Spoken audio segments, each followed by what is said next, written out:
Good evening, Rockville. We are beginning our meeting on August 3rd, 2026, and all virtual, and we thank you for joining us here today. I'm going to start with the Pledge of Allegiance.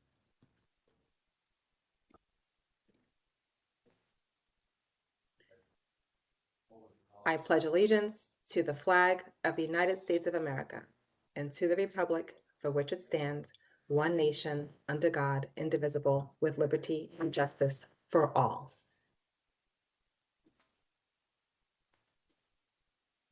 Thank you, Ms. Sarah Taylor Farrell. Have there been any changes to the agenda? Madam Mayor and council members, there are no changes to this evening's agenda. Thank you. Excellent. Thank you. We'll now have the city manager's report, Mr. Jeff Mihalik. Mayor Ashton, members of City Council, ladies and gentlemen, good evening. I only have one item tonight, and that's just to invite people to participate with our economic development strategic plan. We're just starting that process right now. We've loaded that project up onto Engage Rockville, and we have a new survey. Also show you a hard copy of it. There it is. The survey is available for people to go online or to hit the QR code. They pick it up live. And please provide their comments. They can track the progress of the Economic Development Plan, Strategic Plan development, and provide their comments. We would appreciate it. Thank you, Mayor. Thank you very much. And I just wanted to flag one thing between the city manager's office and the city clerk's office. We did have several agenda items added on Thursday for consent. They were trying to get busy and make sure that we get a lot done before the recess. So just wanted to flag that if you downloaded your agenda earlier in the week, to please feel free to check that out. Excellent. Thank you, Mr. City Manager. Thank you, City Clerk. We're now moving on to boards and commissions appointments and reappointments. We do have a few, and I wanted to make sure that it's at least for the Human Rights Commission that we can move forward. Would anyone like to make the motion? Councilmember Valeri. Sorry, Madam Mayor, I just had, I was raising my hand for the previous section. I just wanted to, that's okay. Go ahead. I just wanted to remind folks that tomorrow night is National Night Out, so that if they don't know of a gathering, you can check it out. Apologies, I don't know what's going on here. Councilmember Valeri, we do have, I will just note that we are going to have a proclamation for that, and we'll speak to that a little bit more, but please feel free to go ahead. No, that's totally fine. I forgot we had a proclamation. That's great. Thank you. No problem. Thank you. Teamwork. Does anyone want to make the motion for our Human Rights Commission appointees?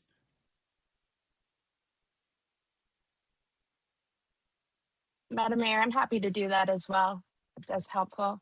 Please do. Thank you. Not a problem. Let me just pull it up real quick. I apologize. I am having some slow connectivity issues. And I can, as you're doing that, okay, perfect. Thank you. Yep, not a problem. Madam Mayor, I would like to, I move the appointment of Anna De Leong to serve an expiring 3-year term, a new appointment to serve an expiring 3-year term until April 1st, 2027. And Richard Kaufman, a new appointment to serve an expiring 3-year term until July 1st, 2028. Excellent. Do we have a second? Second. Thank you. All those in favor, please raise your hand and say aye. Aye. Aye. Thank you. Thank you all very much. Okay, we'll now move back to our proclamations. And we have two for this evening. One is for National Night Out, and the other one is for September 11th as National Day of Service and Remembrance. I will get started with the first National Night Out, and I see Chief West is on here. I want to just echo and say thank you to all the previous thanks that we've given to the Rockville City Police Department. Here is another one. There are over 20 events across the city that are happening on every corner of the city. Some are large events, some are block parties, and I want to encourage everyone to get out and meet your neighbors. This is an event that is designed to have neighbors meet each other, talk about what we're doing for safety, but also our police department is going to be getting out to all of these events to meet folks and just to create more opportunities for community trust, partnership, and relationship building. There are, as I said, more than 20 events across the city tomorrow. It will be starting somewhere around 5 o'clock until 9. So feel free to get your running shoes on with all of us as we try to crisscross the city. I do want to say the following. We try to get out to as many as we can, but because we have to get all across the city, we are not able to get to all of them. So please know that every single community is in our hearts and our minds, and we appreciate every community member that's helping to plan this event. With that, I'm going to read the proclamation. Whereas the National Association of Town Watch is sponsoring a unique nationwide crime and drug prevention program on August 4th, 2026 called National Night Out.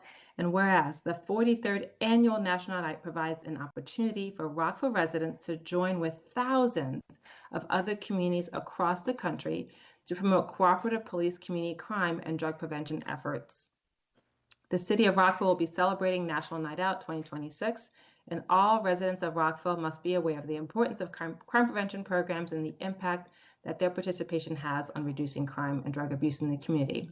Now, therefore, the Mayor and Council of Rockville, Maryland, do hereby proclaim August 4th, 2026 as National Night Out and encourage the entire Rockville community to be a part of this special event and participate in the fight against crime and drugs. Can someone move the proclamation? Councilmember Larry moves the proclamation. Do we have a second? Councilor Van Grack seconds. All those in favor, please raise your hand and say aye. Aye. Excellent. And we have a recipient here with Chief West. Chief West, please proceed. Madam Mayor, thank you very much. Our department plans for this all year long. The entire department will be out tomorrow night. We look forward to connecting with all the residents of the city, and we will hit just as many of those parties. The police department will be at every one of them. So it's a great opportunity for us to get out, let our residents meet our police officers and know us on a personal level. So thank you for all your support, and we look forward to it. Excellent. Thank you so much. And thank you to the entire team. I know there's a lot of coordination that goes around with reaching out to residents and helping them to plan for a great National Night Out. And thank you to our community partners. This would not be possible without you. Please join us tomorrow. Okay, we have our next proclamation, which is to recognize September 11th, and that will be by Councilmember Jackson. Thank you, Mayor. So this is a proclamation that needs no really introduction, so let me jump right into it. Whereas people of all ages and walks of life across America and around the world collectively witnessed an immense tragedy on September 11th, 2001, and the events of that day instantly transformed nearly everyone's lives, through personal loss and many through an unfamiliar sense of individual and national vulnerability. And whereas an unprecedented historic bonding of Americans arose from the collective shock, unifying the country in an outpouring of natural spirit, pride, selflessness, generosity, courage, and service. And now, therefore, the Mayor and Council of the City of Rockville, Maryland, do hereby proclaim September 11th, 2026 as 9/11 Day of Service and Remembrance, in tribute to the victims of the 9/11 terrorist attacks and to the many who rose in service in response to the attacks. And we urge the Rockville community to observe September 11th, 2026 as a voluntary day of service and remembrance. Madam Mayor, I move the proclamation. Thank you. Do we have a second? Madam Mayor, I'll second. Thank you. All those in favor, please raise your hand and say aye. Aye. Aye. Aye. Thank you. Just to note, we do still not only do a proclamation, but have an event. So please join us on September 11th from 9 to 10 at Courthouse Square Park. And if you didn't know, we have a bench for each person that is from the Rockville area who has passed away as a result of that event in remembrance of them. So please join us on that day. Okay. Madam City Clerk, I think that we didn't have anyone signed up for community forum. Can you just please confirm? Madam Mayor and council members, that is correct. There is no signups for community forum, so we can move forward. Excellent, thank you. We're now moving on to our consent agenda, item 9. We have several on the list for today. I will read the titles. 9A is award and authorize the city manager to execute a contract with Ferguson Enterprises of Tysons, Virginia for request for proposal 30-25. This is in relation to the advanced metering infrastructure project associated with our water system. And everything is safe. It's just a system upgrade, and that is what we're talking about in that item. B, approve and authorize the city manager to execute a change order for contract with Boulevard Contractors Corps of Owings Mill, Maryland, for the Lincoln Park Community Center renovation project in amount not to exceed $316,000 on or about. Just to note, there will be opening up that Lincoln Park Community Center very soon, and that supports that project. Item C, approval of an authorization for the city manager to execute a moderately priced dwelling unit rental program agreement, and approval and authorization of the city manager to execute the declaration of restrictive covenants for Twinbrook Place between the mayor and council of Rockville and Twinard Limited Partnership, subject to approval as to legal form by the acting city attorney. This is new housing that is being developed in Rockville, and with projects of this size, there are new moderately priced dwelling units that are for rent coming online. D, authorization for the city manager to execute a grant agreement with the U.S. Department of Transportation, Federal Highway Administration for FY 2023 Active Transportation Infrastructure Investment Program for the Maryvale Park to Redgate Park Shared Youth Path Study. This is in alignment with our Vision Zero plan, and we have been working to create this connectivity, and this study will help us advance those efforts. E is an award of the Metropolitan Washington Council of Governments, Montgomery County, Maryland Cooperative lead invitation for bid for road de-icing to Morton Salt of Chicago, Illinois, in the amount not to exceed $1 million each year with no aggregate not to exceed $5 million. F, authorization for the city manager to execute a settlement agreement with Engineering Corporation. This is related to water infrastructure as well. Colleagues, does anyone have any questions about these consent agenda items, or shall we move to approve? Okay. Who can make the motion? Councilman Van Graff. Madam Mayor, I move to approve consent agenda items A, B, C, D, E, and F. Excellent. Thank you. Do we have a second? Second. Councilmember Jackson seconds. All those in favor, please raise your hand and say aye. Aye. Aye. Okay. Thank you very much.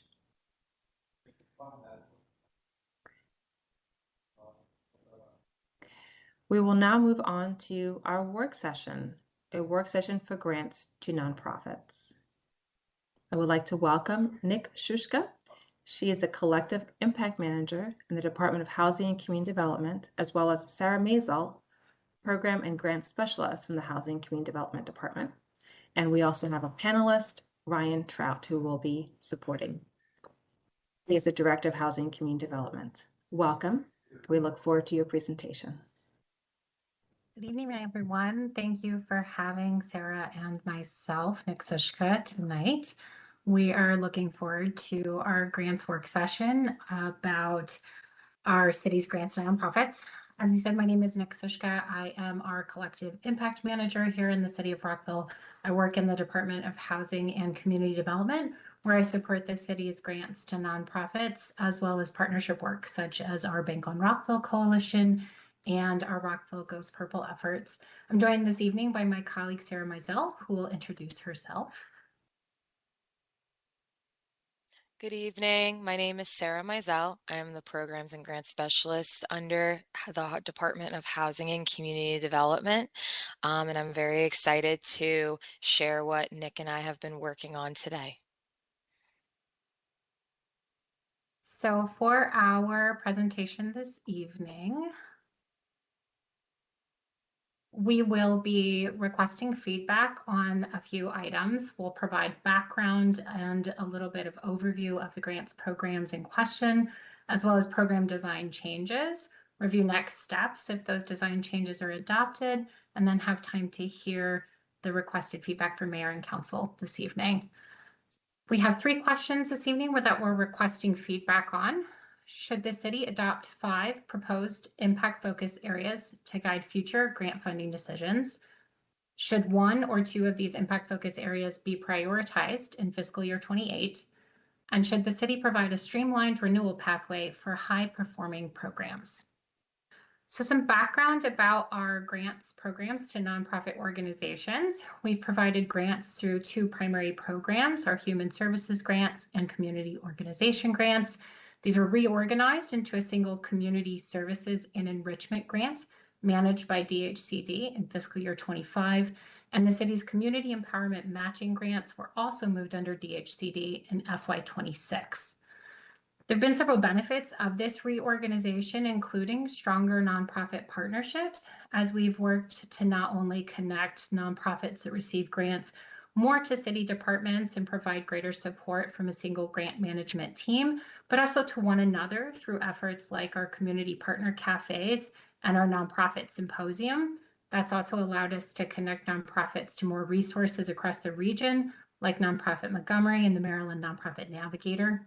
We've worked to improve outcomes tracking and accountability through this streamlined single grants program. And through that, we've identified opportunities to standardize and improve administrative processes. Most recently, we've been able to make some changes about right-sizing requirements for smaller, lower complexity grants up to $10,000. And Sarah will share more about the benefits of those new requirements on the following slides. Thank you so much.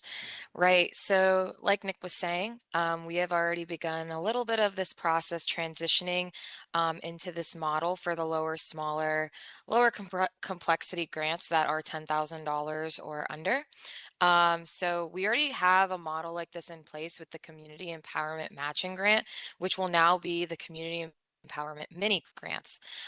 This model includes one-time upfront payments, one-time post-project reports for the quality assurance. And the reason why this model is in place, many of these organizations are smaller, volunteer ran, and they're operating on very tight budgets to put on events, maybe 1 to maybe 2 events a year. So they really rely on this funding within their budgets that are already constrained.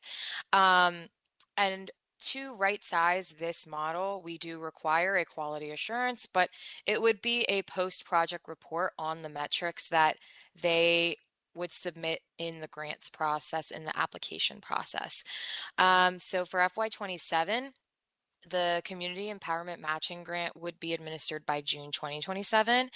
But for the current FY27 Community Services and Enrichment Grant, for awards that are $10,000 or less, we've already shifted this model a little bit. In the next slide, you'll see we have these organizations that fall within the $10,000 threshold. So for example, we have F. Scott Fitzgerald Literacy Festival, as well as the Village Support Network. Next slide, please. And so for the FY28 proposed budget, we would include this smaller shift from the Community Services and Enrichment Grant Program to the Mini Grant Program. So the Mini Grant Program for FY28 would accept $10,000 requests. That would be the cap.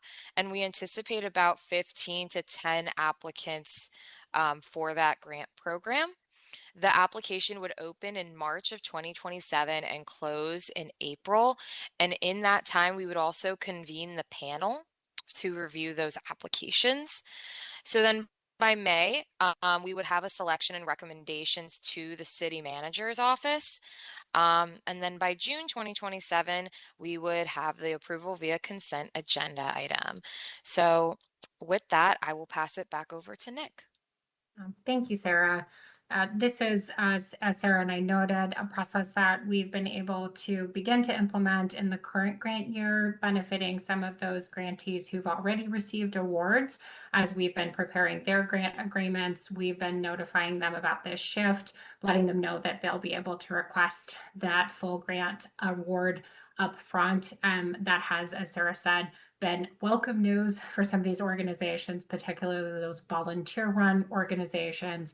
And this shift to the fiscal year deadline also allows us to now have both grant programs on the same timeline and further improve transparency, as Sarah noted, by including those approved grants on the consent agenda for mayor and council so that you can see which grants the community panel has selected for these many grants. So as we move into the rest of tonight's work session, we'll be talking about 2 further program design changes that we're proposing. Those are primarily about the Community Services and Enrichment Grants program. So a little bit of overview about this program. Last fiscal year, which we have just finished closing out, we supported 40 programs run by 34 nonprofits with a total funding of $1,781,110. As we move into this fiscal year, Sarah and I are in the process of setting up our grant agreements and preparing to support 48 programs that will be managed by 40 nonprofits for a total of $1,845,790. These grants are run by nonprofits that meet community needs and enrich the lives of Rockville residents through a number of different service approaches, providing programs, events that connect residents to one another and help improve things like access to needed community services. For this particular grant program, we require quarterly reports, and we also conduct an annual site visit.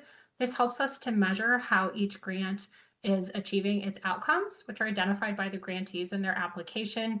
It also has the benefit of our staff being able to support nonprofits if they are encountering challenges, if they need further support from the city or from other resources, and we can identify opportunities from collaboration between nonprofits.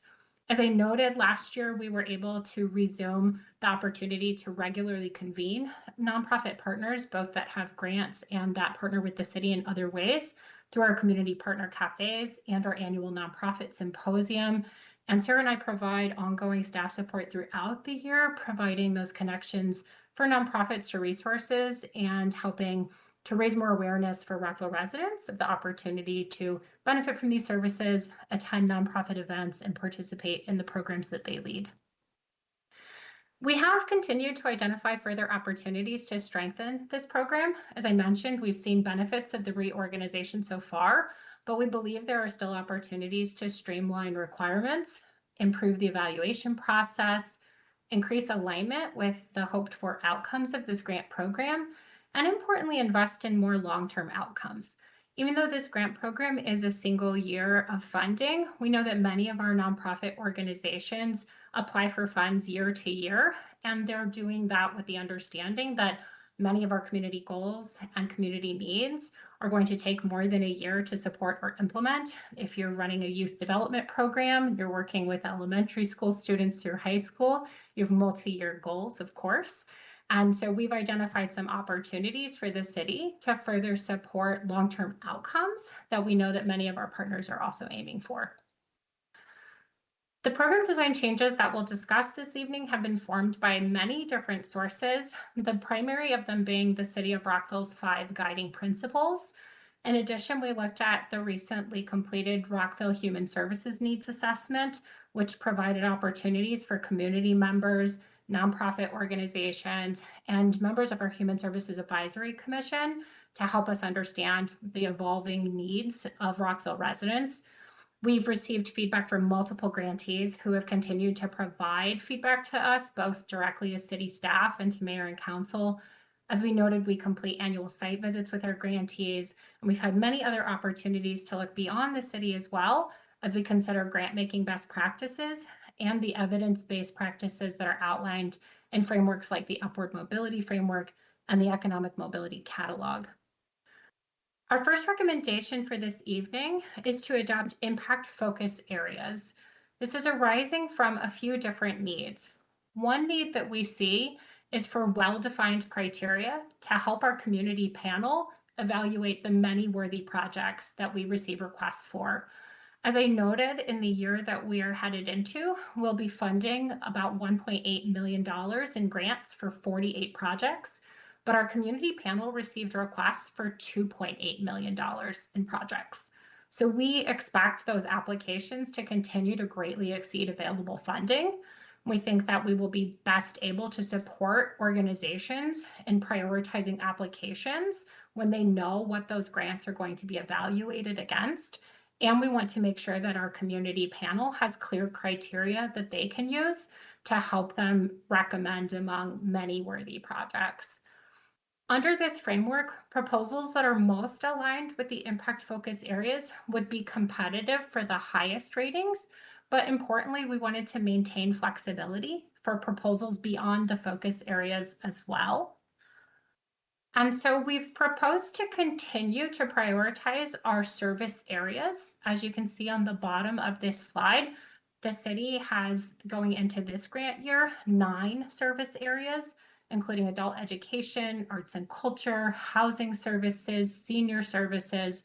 And we're proposing in the next grant cycle to continue to ask organizations to identify 1 or more service areas, as well as describe the program and program outcomes. This is something that's been standard in our application for the last couple of years.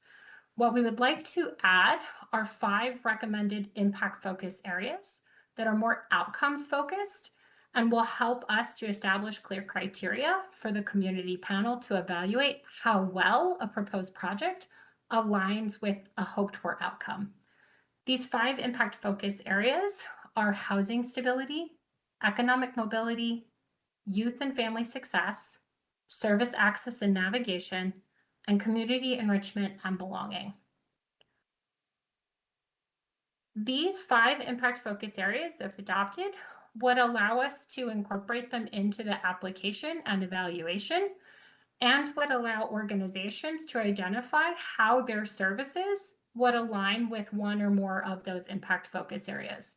So for example, if we look at the impact focus area, community enrichment and belonging, preferred strategies that we can solicit in FY28 applications could include programs that help reduce social isolation, or proposals for arts, culture, or community building activities that increase belonging or civic connection.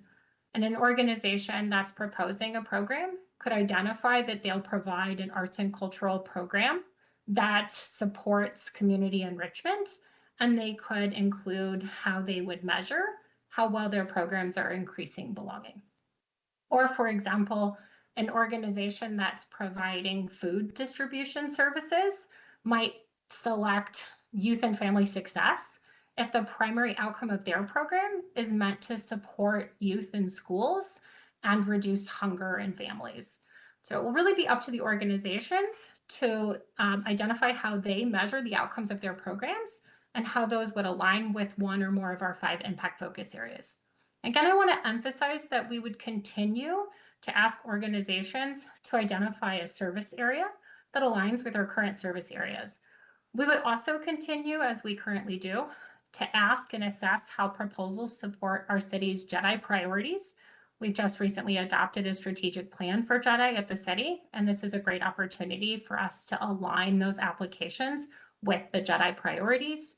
And we would continue to ask how applicants would improve access, opportunity, and outcomes for Rockville residents. That would be across any of these 5 impact focus areas. But what would be different is that we would be able to integrate the impact focus areas into the application and provide a way for our community panel to evaluate how well a proposal would achieve those outcomes. Our second recommendation for our program design change this evening is to streamline renewal for high-performing programs. As we mentioned, many of our applications come from organizations that are trying to achieve outcomes that necessitate more than 1 year of funding. We know that many of the needs that our residents have or the community goals that we're trying to support need more than 1 year of funding. We also are aiming to reduce the application burden for high-performing programs that are requesting renewal funding. What we mean by renewal funding are the applications we receive each year for existing programs that are asking for the same amount of funding. And we do receive a significant number of those applications each year. So the second recommendation that we're seeking your feedback on this evening would be to allow a streamlined renewal for high-performing programs that are seeking funding to maintain that program.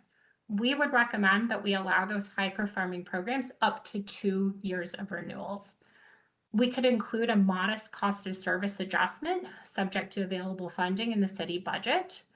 And after 2 renewal years, those programs would need to resubmit a full application and participate in the review process again. Importantly, this doesn't mean that organizations are never reviewed. You would always begin with a full application that is reviewed by the community panel, recommended for funding, and then we would use the site visits and the quarterly reports to help us identify high-performing programs that are meeting their performance metrics and are achieving their program outcomes. We would begin that process in the year ahead, which would allow us to then identify high-performing programs that could seek a renewal for next year. If we adopt this approach, we can focus our annual competitive review process on other applications, such as applications from new organizations, proposals for new programs, or organizations that are undergoing significant changes. And we can provide more consistent support to organizations that are seeking to continue a program with largely the same amount of funding who have already shown that they are achieving the outcomes of that program. If these changes are adopted, staff will finalize program changes based on mayor and council feedback this evening. We'll communicate to current and prospective grantees through the application materials, our technical sessions, and our next community partner cafe. That would take place in September next month. When we launch the FY28 Community Services and Enrichment application, we would incorporate those 5 impact focus areas. Again, that application will launch next month. And when our community panel convenes, it would review the applications with impact focus areas incorporated into the evaluation criteria. This would allow us over the coming year to then measure those high-performing programs that are achieving their outcomes, and we could offer streamlined renewals next August before the launch of the FY29 application cycle. So we look forward to hearing your feedback this evening again on those 3 questions. Should the city adopt 5 proposed impact focus areas to guide future grant funding decisions? Household stability, economic mobility, youth and family success, service access and navigation, and community enrichment and belonging. And should we prioritize 1 or 2 of these impact focus areas in the next grant cycle, FY28? And lastly, should the city provide a streamlined renewal pathway for high-performing programs? We look forward to hearing your feedback. I want to say thank you very much for thinking so critically about the programs and the grants so that we can continue to evolve as a city. I know that this has been a progression and things have changed to make things more effective and targeted over time. I also want to just thank the nonprofit community members who are doing such incredible work. That's really an extension what government can't do, but we can support and lift up. And to really respect and recognize them as third-party intermediaries that are doing really good social safety network programming on behalf of the city. And I know I speak on behalf of my colleagues that we're just so thankful that we have incredible nonprofits. I also acknowledge that times have been really hard with a lot of changes that are happening in the federal space that are impacting grants and payment schedules, et cetera. And there's been more uncertainty. So thank you for having the nonprofit roundtable so we can wrap our arms around what is happening, what is the realistic life cycle of some of the projects that nonprofits are working on, and what are their challenges, and what are the opportunities that we can be better and more responsive to our community. So I'll just say thank you on behalf of all of us. I have several questions, but more about just fine tuning and figuring out how do we adjust some of these items. But I really just say I agree with the concept and love what you have done here. I'm going to call on as if we were starting from the right of me on the dais. And then we'll move to the left of where we normally sit. So with that, I'm going to turn it over to Councilmember Van Grack.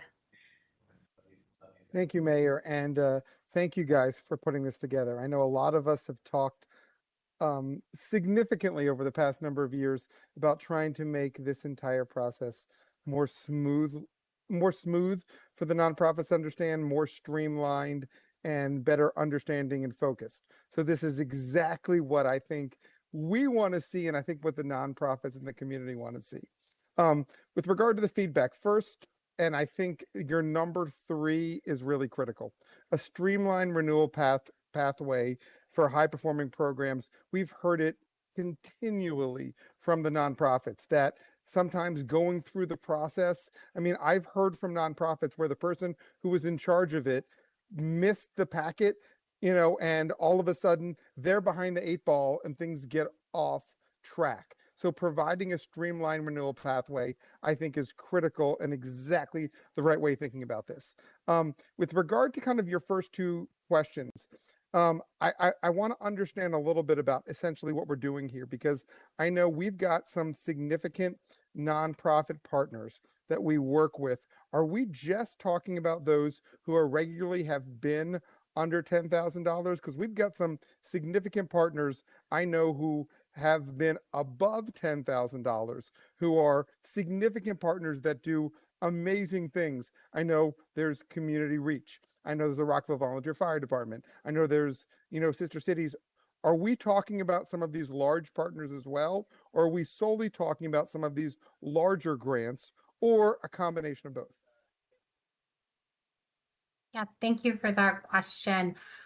Just to make sure that I understand, you referenced the grants above 10,000 and below 10,000. Are you asking if the program design changes for the impact focus areas would affect the $10,000 above grants? Or are you asking if the streamlined one-time payment upfront and one-time project report at the end would only affect those grants under 10,000? I'm actually asking about both. I'm trying to understand this Sure. process that we're trying to get at. And are we reforming a certain section of them? Are we looking to reform all of them? How is some of the decisions and the focus that we're doing here going to apply to all of our nonprofit partners, both the ones before under 10,000 and the ones above, below and above? Yes, thank you for that. I understand the questions. So the changes that are underway are to the Community Empowerment Matching Grant Program. That was previously a very small neighborhood-focused program that some nonprofits participated in. Awards were typically $500 to $1,000. We are shifting that to a Community Empowerment Mini Grant Program that will accept proposals up to $10,000 now. And that aligns with the city's other fiscal thresholds, where we can do GACS payments, for instance, through procurement up to $10,000. So we've aligned those smaller, lower complexity grants and have taken the opportunity there to streamline so that we can do a single upfront payment up to $10,000 and just require that one end of project report. But you're correct, that would be limited to proposals that are $10,000 or less for the new Community Empowerment Mini Grants. Exactly my understanding. I just wanted to make sure, because I know there have been some questions that I've gotten from folks with regard to the understanding.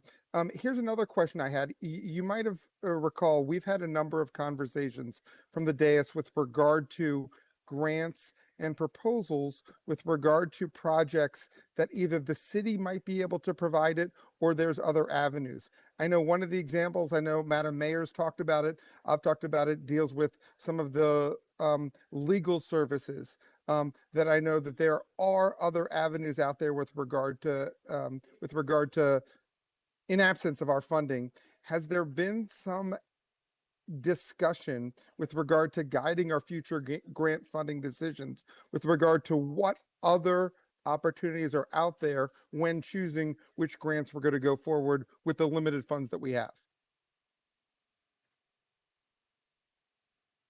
So thank you for the question about, have there been discussion of guiding those applications when there are other services that are being provided? That's not something that was discussed per se in these program design changes, although the evaluation criteria do currently ask if there is a community need or a gap that's being met. And I would anticipate that continuing to be a part of the evaluation. But to your question, that specific conversation has not taken place. And so I guess one more question. I know that a number of the nonprofits that have come to us from the city are squarely within helpful issues, but might not be squarely within one of these impact focus areas. Are we treating these impact focus areas broadly to ensure that we're covering what's needed? And I guess my worry here is, first of all, I love the idea of the impact focus areas. I think that's absolutely all right to make sure they're in some focus areas. My one worry, I accidentally hit my mute button. My one worry is that I don't want these to be prohibitive with regard to a program. And just one example that I would be thinking of, and I know that they've been a little bit outside of $10,000, but I'm using it as an example because it works, the Rockville Science Center. Rockville Science Center, I would believe there's youth and family success and there's community enrichment and belonging, but one could have it as a separate whole category for what they provide to the city. And I just want to make sure that these ideas of these impact focus areas aren't necessarily going to be a hurdle if an organization doesn't fall 100% behind one or two of the proposed funding areas.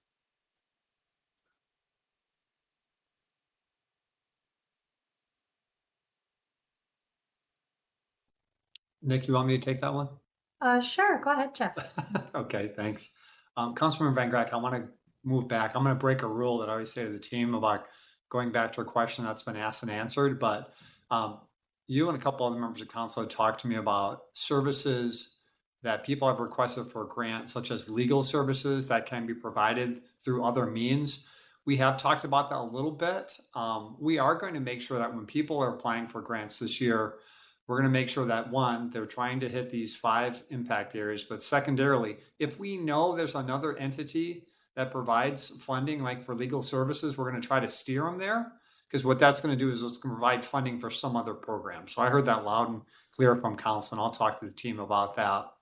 The other thing I'll mention is, just to answer your more recent question, is yes, the goal is to really try to make sure that grantees are looking very diligently at those 5 impact areas that are on your screen. But yes, they are going to be broad enough that people can make an argument to us, and I can't stress that enough, of where they think their grant falls into one of those categories. And then the evaluation committee is really going to kind of slice it and dice it and say, yeah, we agree, or it falls a little bit short. And if it's a little short, it'll be ranked lower relative to the ones that we know are right on point. So hopefully that answers the question. No, that's perfect. You guys have both answered the questions. So that helps me with my feedback. So with those answered, number one, should the city adopt the 5 proposed impact focus areas? Yes. Focusing answers and our nonprofit partners to those areas are good. However, that leads me to the number 2, where I actually am not in favor of that. I think that we should be allowing folks and allowing nonprofits to be within the impact focus areas, because we don't know what's out there and what programs are going to be proposed. And I would hate to say that we're going to prioritize 2 out of the 5, only to find out that because we didn't prioritize one of those other areas, we've lost out on supporting a fantastic program. So I think you guys are absolutely right to be focusing and ensuring that our nonprofit partners are focusing in areas, but I don't want to necessarily just limit it to 1 or 2 per year. I want to give them the opportunity to say, hey, we're going to support our community in one of these 5 ways. But fantastic. I love the thinking. I love the direction, and I love the focused energy. So fantastic job. I really appreciate what you guys have done. Thank you, Councilmember. We'll now move on to Councilmember Shaw.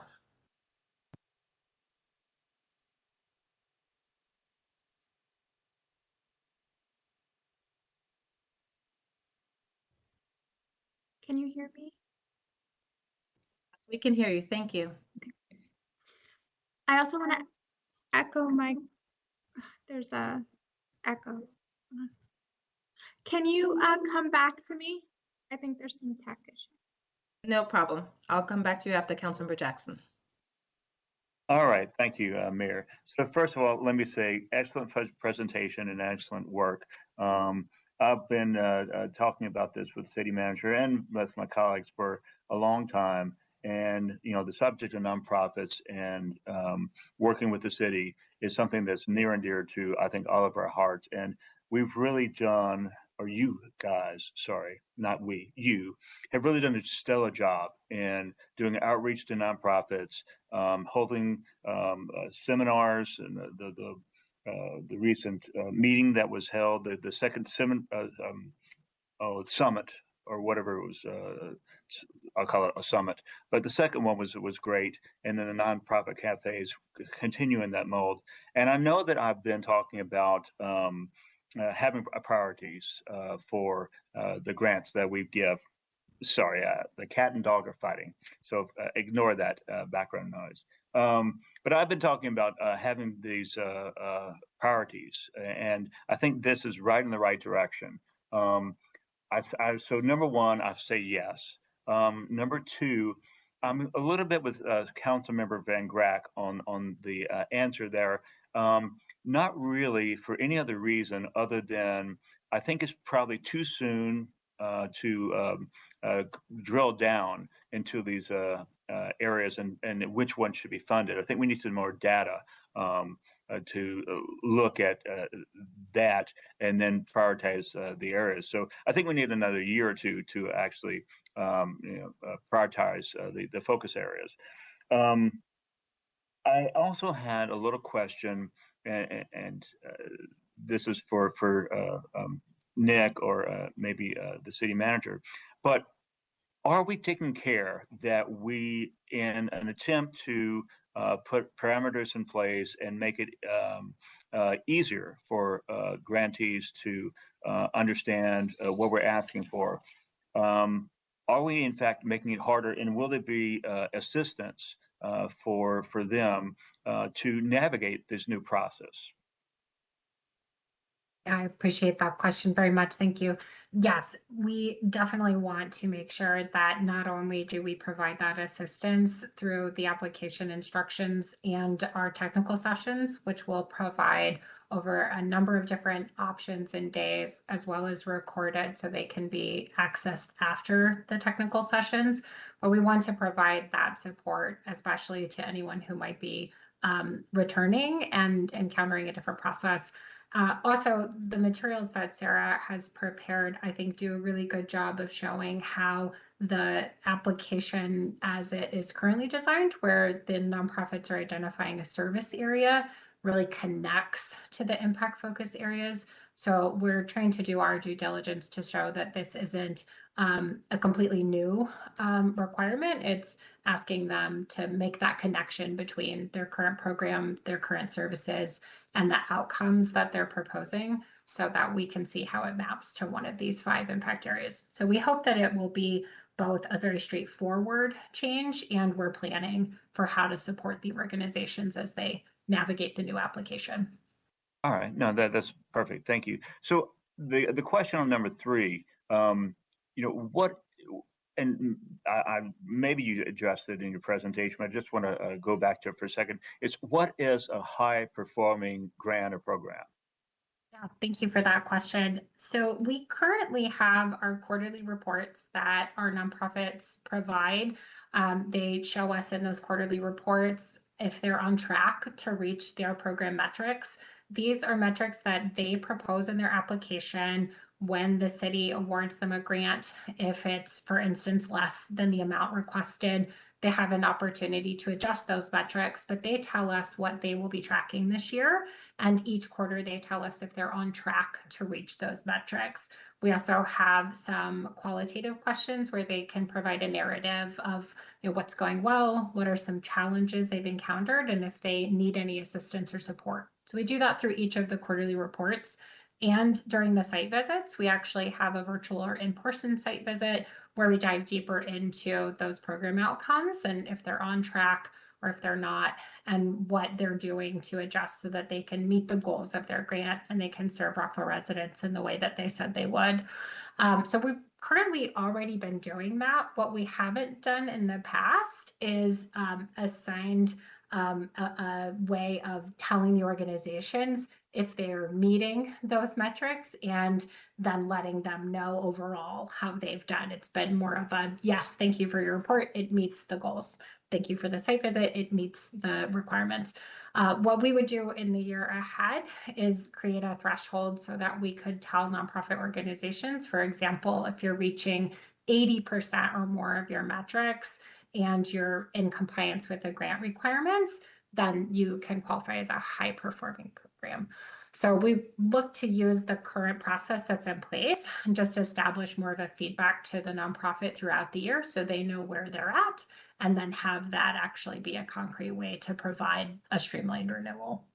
No, well, thank you. And honestly, I think that these high performing programs, that the streamlined renewal pathway is a really great thing. And so I thank you for actually thinking about how to improve the grant process, because I think it's going to do a lot of good for the city, as well as for obviously the nonprofits who don't have to take their time and energy applying year after year when they're actually doing everything right. And I thank you too. I've heard from various nonprofits who you've already kind of streamlined it or taken away some of the requirements for reporting that were just extraneous. And I think that that's really helpful to just boil it down to the meat of what they're trying to do, rather than measuring statistics or other things that really were kind of on the periphery. So I know that there's been progress already. So thank you for that. But thank you for these as well. And then just a couple of other questions. The community empowering matching program under $10,000. And I know I talked to the city manager about it. So maybe, Jeff, this is a question for you. Does that take the place of what is in your office for small grants for like neighborhood associations or moon bounces or little things like that? Would those go through the community empowerment, the mini grant program that we're setting up now? Or is this still in your shop for those little grants? Yeah, there's still two different grants. The mini grants that we're talking about are the ones less than $10,000, but the small neighborhood grants that we're talking about, less than $1,000, yeah, those are still be a separate process, very streamlined, quick ask, they get the money up front, simple reporting process. Thank you. No, perfect. Thank you so much for just clarifying that. I think this under $10,000 is great. And so one final question, and I know I've talked about it with the city manager, but I want to just bring it up again because I just noticed it as I was looking through the presentation. So the F. Scott Fitzgerald Literary Festival. So what is it that we have an MOU or that we do with the F. Scott Fitzgerald? And I'm not picking on them. It could be a number of things, but I just want to just bear with me for a second and let me know, what is it that we actually contract for the F. Scott Fitzgerald Literary Festival for? Nick, I think you have a complete answer. Go ahead. Yeah, sure. So yeah, Councilmember Jackson, the F. Scott Literary Festival or some of these other similar grants that provide like a one-time event. We currently have a grant agreement and it contracts with them according to what they put in their application. So for instance, with the F. Scott Literary Festival, they propose that they'll host their weekend festival, that they'll provide a certain number of workshops and scholarships as part of their short story contest. And that is still all encompassed in one single grant agreement. The major shift in pulling them into the $10,000 and less grant threshold is that we are not going to ask them to do a quarterly report. They will not have to do an annual site visit. Once the grant agreement is signed, notarized, and returned, once we've got it on our end completed, we can provide them with their full grant up front. And then very similar to those former neighborhood projects that you were talking about, the community empowerment matching grants, they'll just be one single end of project report. So this really streamlines it for F. Scott Fitzgerald as an example. No, and that's perfect. And what I was really getting at, and thank you for the answer and for clarifying what it is and what it isn't, is I just wanted to make sure that as Scott Fitzgerald or any others that really are like events or sponsorships should not go through the grant process, but are separate. So, and I think I've talked to the city manager about that as well, and that we're setting up a separate program and process. And I won't go into that, but no, thank you so much for all your work. And that's it for my questions. And I turn it back over to you, Mayor. Thank you very much. Appreciate all the comments and questions of my colleagues. I wanted to turn back to Councilmember Shaw. Thank you. I wanted to echo my, there's still a very strong echo. Could you just circle back again? Sounds okay now. The last part of what you said, if you want to proceed. The echo is really loud in the rooms, so I can't. Okay. Okay. All right. Sounds good. Well, then that will be my turn. Then I will go. So I just wanted to thank staff again where I began and echo the comments of my colleagues. I have a few questions, and I did get some feedback from grantees, and I want to honor the feedback that I've heard as well. I'll start with some of my questions, though. One is just trying to understand, on your first question, adopt the 5 proposed impact focus areas. I think this is spot on to try to help people understand what are the strategic areas that we as a mayor and council and the city is trying to advance. You know, if there's a lot to be done in the world, and we're trying to make sure that we're providing support where it's needed most, but also that we're advancing the strategic priorities of our city. So I do have a few questions about these categories, if that's okay. One is I'm trying to figure out, as we look at housing stability, economic mobility, youth and family success, service access and navigation, and community enrichment and belonging. I appreciate, Ms. Shiska, what you said is that sometimes people can fit into one or the other. I do feel like we did nicely call out housing, but there are 2 other important areas that have been a strategic part of our grant program, which are the food services, because there has been food insecurity through COVID. There was food insecurity as a result of some of the federal changes. So that is a big area. We've also been very strong on supporting health services. So are you thinking that would fall under household stability? Should that be called community stability, or would that go under the service and access navigation? I think that's interesting that we include one sort of social determinant of health name and not the others 2, which I understand you're trying to streamline, but I just want to be sensitive to that, because sometimes people, if they don't see themselves and where they squarely fit, it's a challenge. Yeah, I so appreciate that question. Thank you. I have just flipped over to one of the previous slides to, I think, hopefully illustrate where food services or health services might fit, and where those it would be possible to evaluate them in more than one way. So to your point about household stability, we have, for instance, one of the preferred strategies could be basic needs access. So looking at food or healthcare or even utilities under household stability. And some of our grantees that provide food, for instance, really look at and measure the number of households that they're serving. They're looking at particular zip codes, targeting disparity zones. So they're looking at really more of the basic needs access as an example. Whereas some of our healthcare grantees have really focused more on case management and helping the clients, as they might get access to one kind of healthcare, to connect with a case manager who helps them to navigate kind of a more holistic approach to healthcare. Both of those, I think, can have a lot of connection to our human services needs assessments, to the, as you mentioned, the rising need that we see in the community. And our hope is that the evaluation criteria and the application would allow organizations to really tell us, how are they measuring success? So are they measuring it because they're looking at household stability and they're really measuring each individual customer, how that household is, benefiting from getting access to food?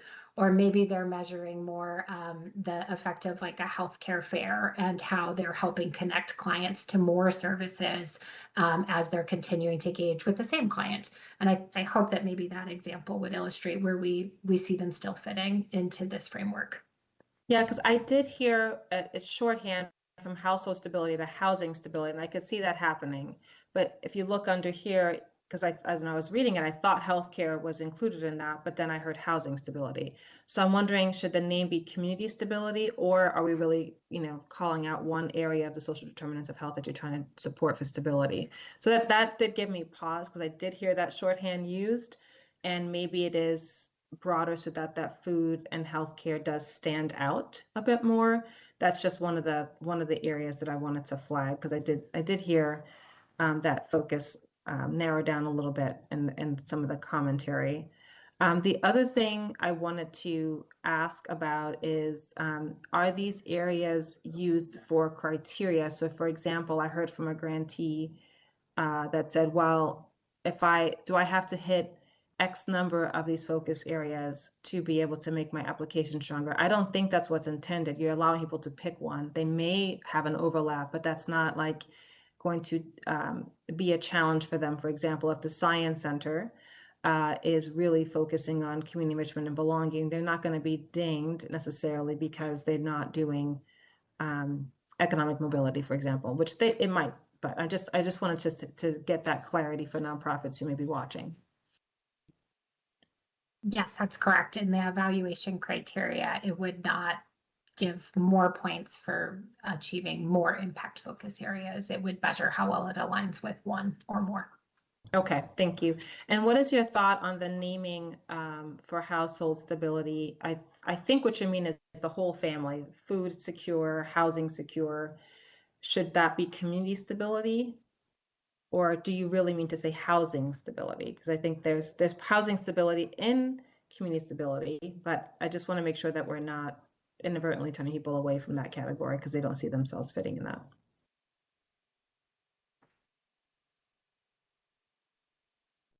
I mean, it's really up to the body. If you guys want to change it, that's the recommendation that we came up with. We think it's holistic enough, Mayor, but it's up to the body. If you guys want us to change the focus areas, that's certainly your prerogative. Thank you. Thank you. Yeah, I did hear it narrowed down. So I think either we have to be very clear in our description or make it more about community, because I do want the food support that we've been providing is huge, as well as the healthcare in addition to the housing. So I do like economic mobility. I like the categories. That's the only one that was maybe I didn't see as inclusive as some of the stability and safety areas we previously funded. In terms of prioritizing one of the impact focus areas, so one of the things that has that I was thinking about is in the past we did separate out caregiver from non-caregiver grants. I do think that we've seen social service needs grow, and we have increased funding to nonprofits to try to be responsive to the needs of our community in the caregiver without trying to say we don't support arts and culture. So I think we've been balancing, say we're going to continue to support these important programmatic areas that are important, are vital for our community and to thrive. We have sometimes expanded pots in the caregiver area because of social safety needs that we have seen have needed to be increased. So that's the one that gives me pause, because we have responded to issues that are happening in our society, and I wouldn't want to hurt one or the other. But at times we have said, my gosh, there's something going on here in the universe to help our community. We have at times put some more funding in caregivers. So I do like the way we had it separated in a way so that we had some pots to be able to work with without hurting the ongoing needs we need for programs in arts and culture. So I'm not necessarily to comments of my colleagues saying that we should go in this direction, because I wouldn't want those ongoing programs that we do need to support to get impacted. But we may want to say, as we increase funding, we're going to put some additional in caregiver. So not saying that we're prioritizing, but I think we have a prerogative to say caregiver may need additional support at times, given what's going on in society. And I really appreciate the streamlined renewal pathway that you've been talking about for the high performing programs. Some of those high performing programs are really hitting core areas. And, as you said, it takes more than 1 year to see the results. So I think that would really help with the burden of the application process, but still having the accountability and still having site staff go in and do the site visits to make sure that we're having high outcome programs. I had a couple other questions. So we have youth and family services. One thing I'm hoping that we can convey, just because there is a special need, and I know we're going to have a work session on this in the future, is services for at-risk youth. We haven't seen as many grants coming forward to support risk who are underrepresented or at risk or experiencing disparities in an area. So I'm hopeful that as you look at the program descriptions, we can specifically call that out so that we can make sure that people are seeing this is an area that we are trying to elevate. Is there already a plan to do that, or is that something you need direction from us on? I think I hear what you're saying, and I think of all the categories, that's absolutely where we would put it. Nick, if you disagree, let me know. But Mayor, I think you foreshadowed something. We're going to start working on doing an assessment of at-risk youth programs in the region and just see where those gaps are. And once we identify those gaps, then in future grant cycles, that's absolutely an area that we could highlight more. But as of right now, I think where you've identified it is where we would too. Thank you. Nick, do you have anything to add? No, thank you. Thank you, Mayor. Thank you. So I believe, looking at the brief book, that arts and culture would go under community enrichment and belonging. Is that right? Yeah, I think importantly, this allows the organization to make that connection to where they see the impact of their program. We do anticipate many of our arts and cultural programs would see themselves in community enrichment and belonging. So I will note, for example, on this chart, we think that given what we have seen many of those programs measure and where we've seen needs assessments identify need, having arts and cultural programs that increase belonging, that reduce social isolation, that improve access for Rockville residents, those are likely to align with community enrichment and belonging. But I do want to note that some of our arts and culture grantees, for instance, they are really thoughtful about tying resource fairs into their events or programs. So they may also highlight that they have an impact on service access and navigation. Crucially, it'll be up to them to say whether or not that's something they're going to measure as an outcome for their program. But yes, we do anticipate that arts and culture programs should see themselves at minimum in the community enrichment and belonging category. Thank you for that background. You reminded me of another question about the categories that we have. So as an applicant, and I've known this, I know that I've worked on a couple of federal programs. People are trying to say, where am I most likely to have success? You're not dividing the funding by these categories, correct? So they're like, if there's a lot of applications in this area, I'm going to try to make my application in the other area. That's not the focus. Is that correct? You are correct. That is not the focus. Okay, so I want to make sure that nonprofit, because I have actually heard that question, and as people were looking at our brief material. So thank you for clarifying that. In terms of arts and culture, I would say arts, history, and culture. I do have some feedback that in terms of the application process on that one. So some of our arts and culture events, arts, history, and culture events, I'm thinking about, for instance, the Rescos. I'm thinking about Rockville Sister City. Part of the goal of some of those programs is to be a draw for our Rockville residents, but also they bring in people from the outside into Rockville. It supports our tourism, our community. For instance, the Taiwan Bubble Tea Festival brings in 12,000 people into our town center, which is fantastic. But the application process itself really focuses on how many, because it's focused on a caregiver lens, on how many Rockville residents do you serve versus how many are you bringing into our community to support other arts and culture and tourism needs.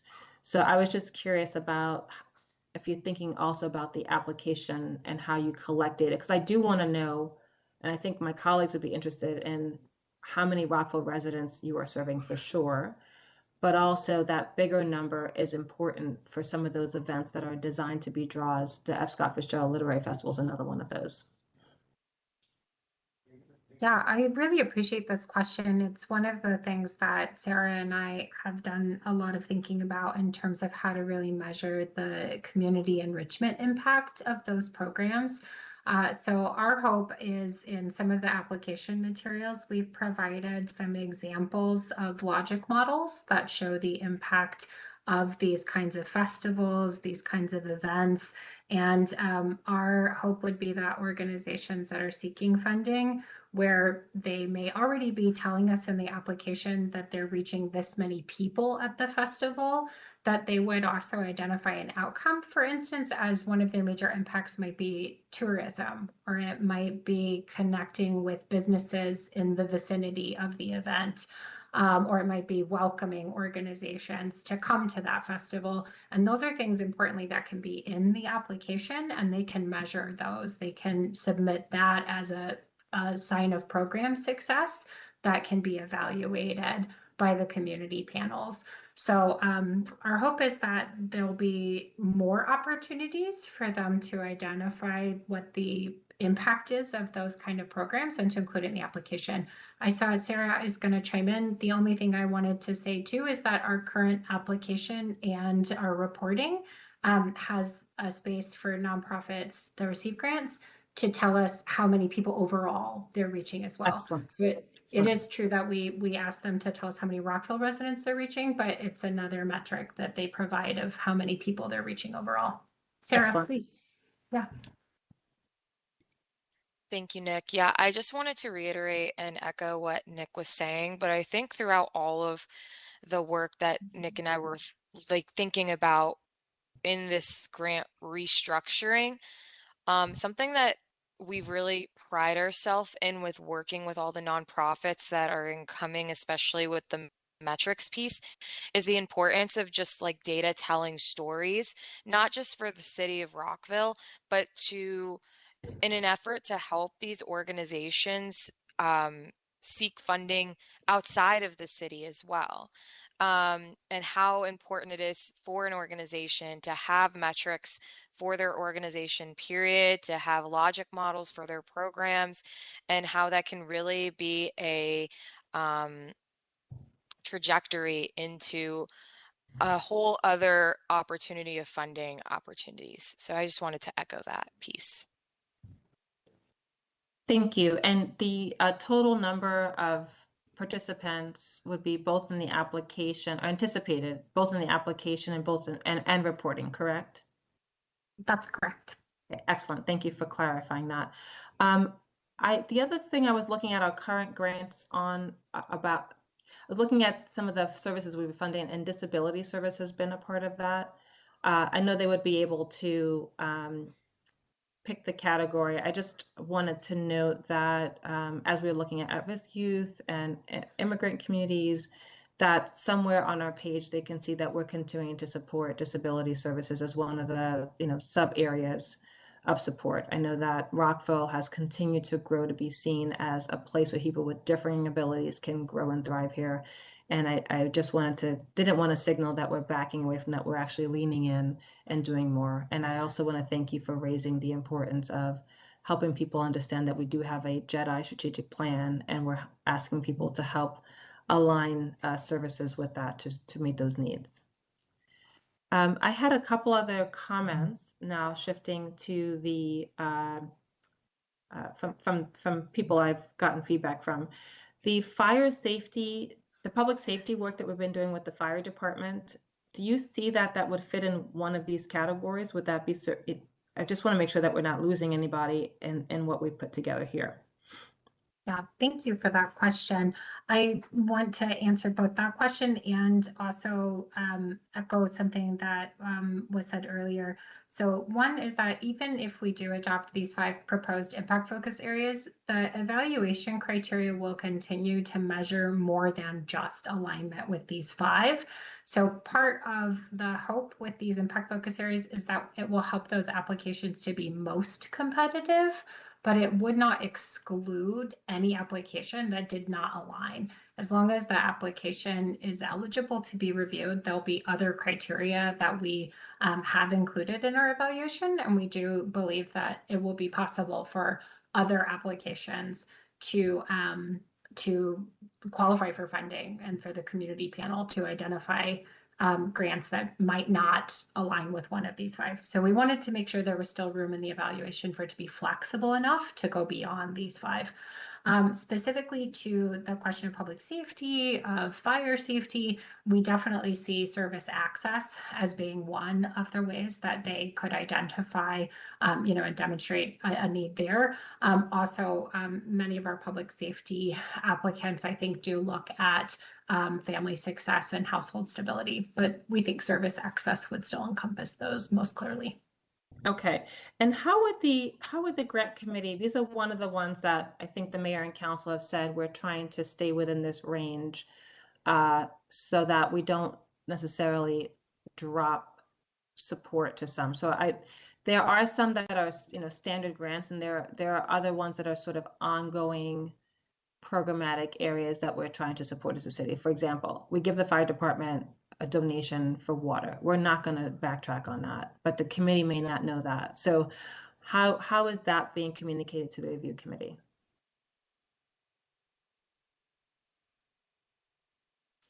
I can answer that. Yeah, so we have in the years past, our grantees have asked for either reimbursements of city services, or sometimes there's an interfund transfer of a city service. These have been included in applications. We actually proposed earlier this year to CMO and finance and made sure that it would be okay for us to move forward in this way.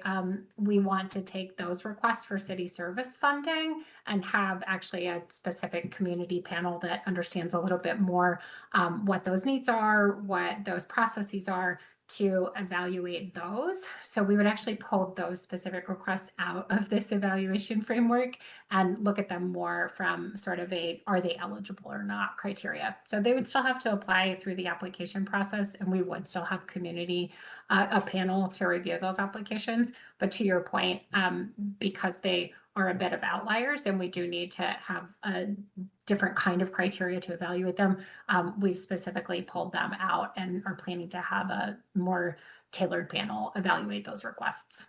Excellent, thank you. So I know we do water, and we've also helped support new safety trucks because it is a volunteer department. They've been relying on donations and collaborations with the city on that. So I appreciate that you're looking at that somewhat differently.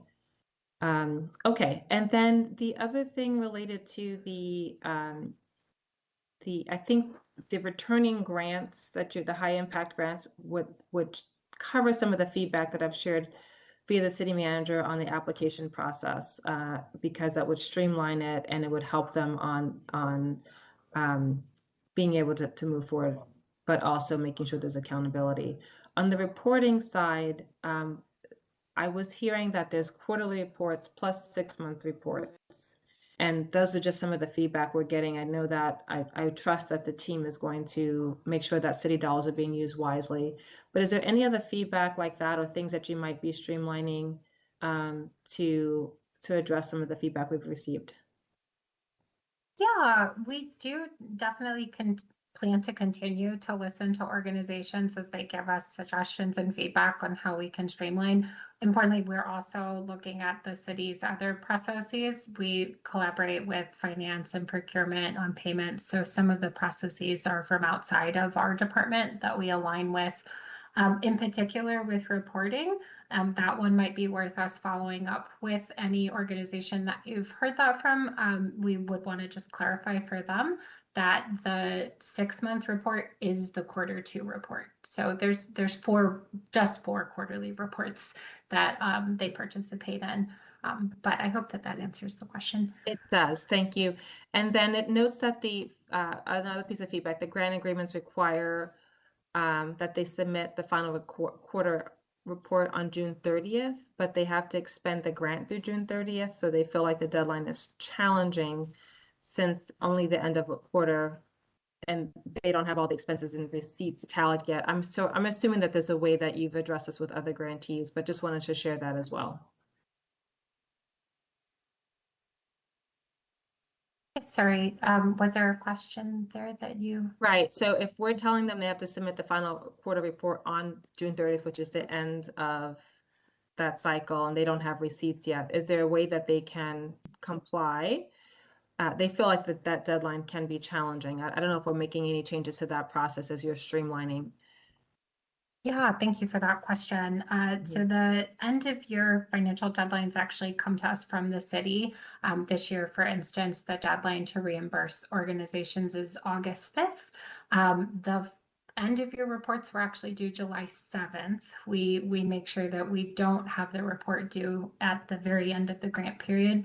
And then we ask organizations, I think this year it was probably early June, Sarah might correct me, to give us a heads up if they need an extension. So several of our organizations did let us know in advance they would be submitting their materials July 15th.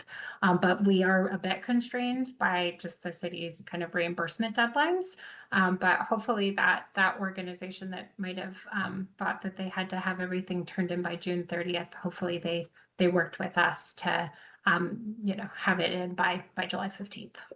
Excellent. And I think you're going to be doing some education as you roll all of this out, because some of these groups are fairly large and longstanding organizations, but they're still having some, challenges with understanding how to, they want to comply, make sure they're doing everything right. So I appreciate that you're going to be having sessions and webinars to help people understand what's this new approach and how we're going to make this work.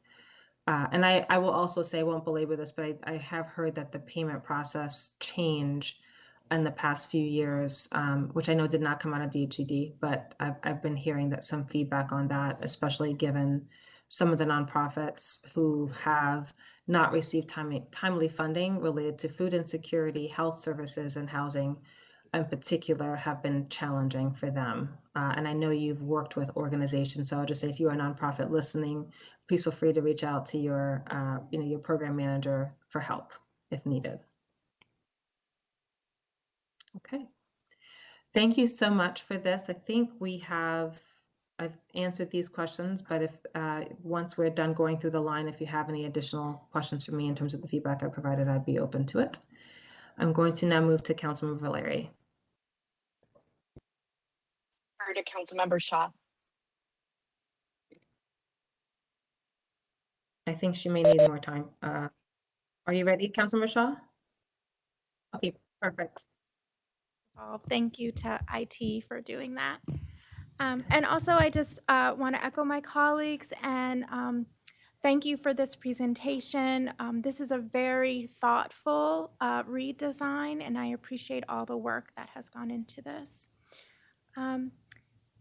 So I do have a few questions. When you shared about the community panel that does the evaluation and makes the selection, can you share more about who is that? How many people? Are these real community folks? Like, can you share some more details on that? Yeah, thank you for this question. So yes, the community panel is a really important part of the evaluation for both of these grant programs, the mini grant program and the community services and enrichment grant program.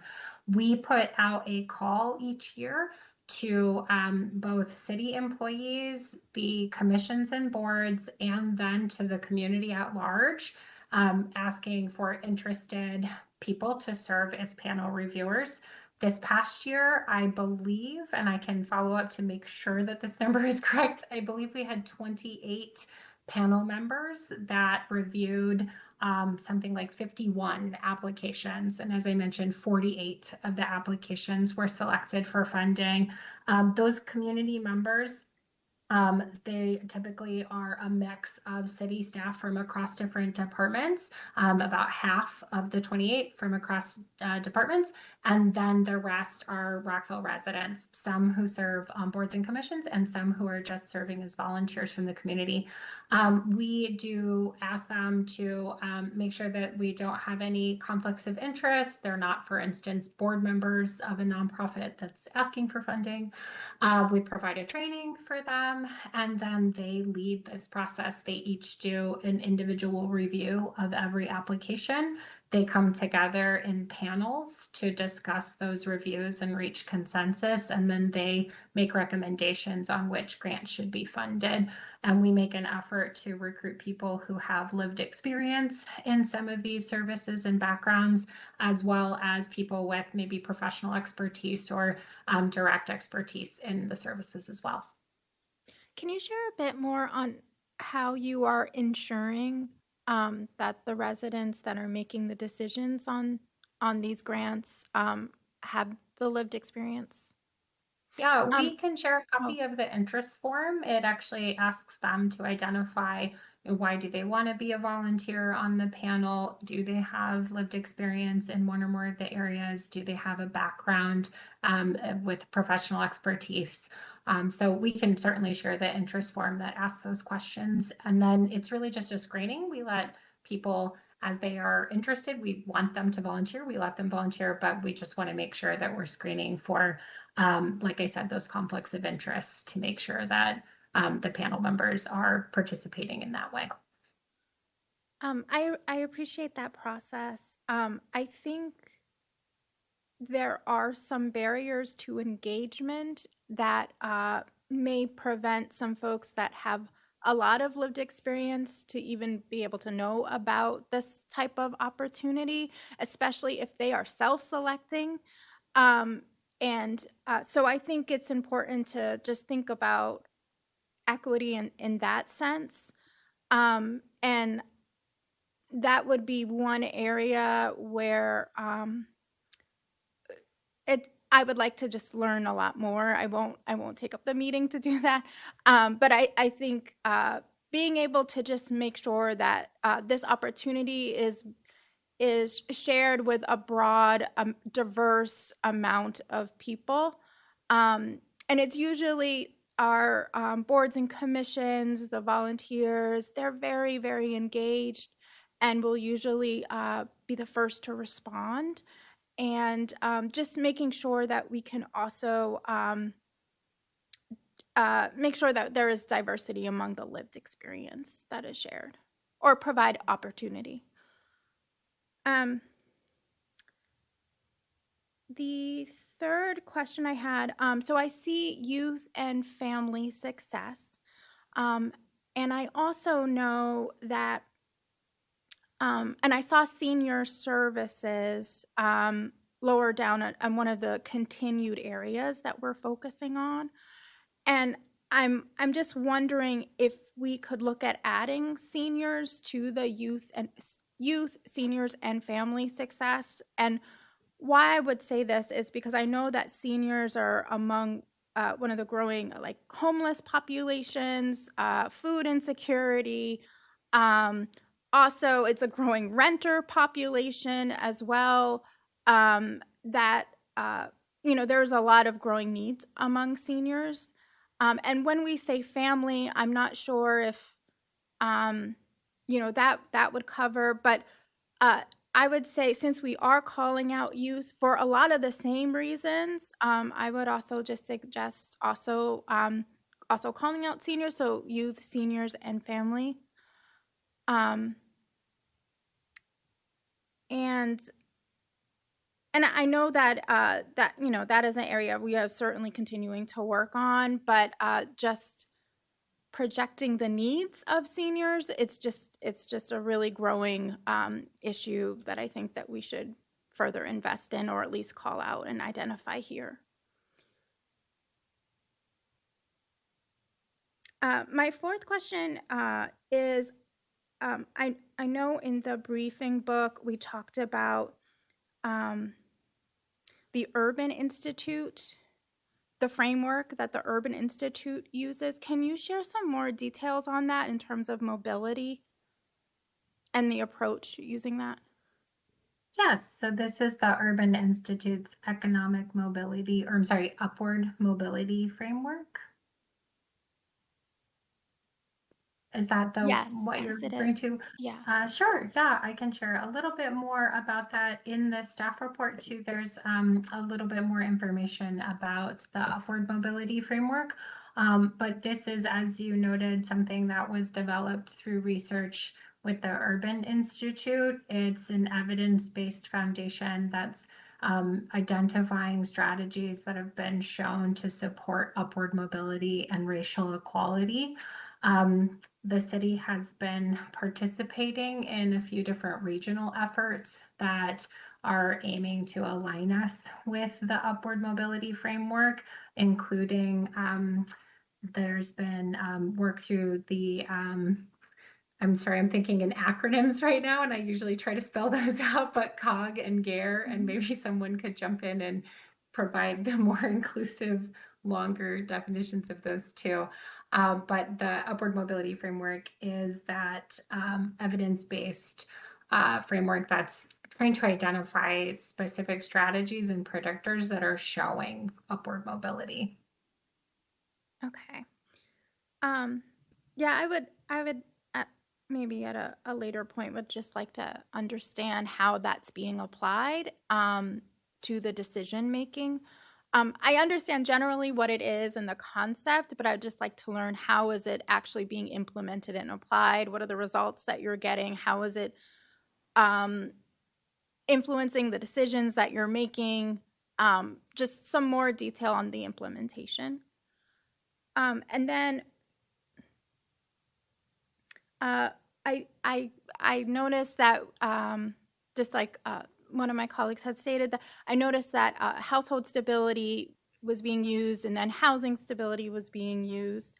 And so I wondered a little bit about the terminology, and I saw that household, I know that housing stability, the way that we have defined it in previous work sessions was one way. And then I noticed household stability was used here, which includes utilities and includes food, some of the examples that were provided. And so I got the sense that household stability was like financial stability for our households. And I do think that community stability is a great term. I would, seeing here that we use community enrichment and community belonging as well. So I just wonder if there would be, I think household stability is a very clear word in terms of household finances. I would just wonder if there would be some confusion between community stability and community enrichment and belonging. And I think, from community members oftentimes seeing community belonging connecting to their housing stability. Like if you can't afford to live here, if you're being priced out, in a lot of ways, it's making folks feel like they don't belong and being pushed out here in a broader sense. So I know there is some confusion around that. But I would like to, hear more about the terminology around household stability. But I did notice it was used interchangeably with housing stability. You may want to, could you give more details on housing stability or why you decided to originally use that term? Yeah, Nick, maybe you could put up the chart that kind of shows the modifiers underneath it. I think that'll be the best way to walk through it if you don't mind me suggesting that. Yeah, definitely. So thank you for this question, Councilmember Shaw. You are correct that housing stability and household stability, we are trying to differentiate the two here. For us, housing stability is one of the strategies that could support household stability. As we look at this chart, though, not just housing policies or housing services, so not just pre-eviction or foreclosure support or rapid rehousing, but also financial assistance, for example, or basic needs access. So when we look, for example, at what the city is doing around housing programs and housing services, we have some goals around housing stability that are very specific to affordable housing, housing access, housing development.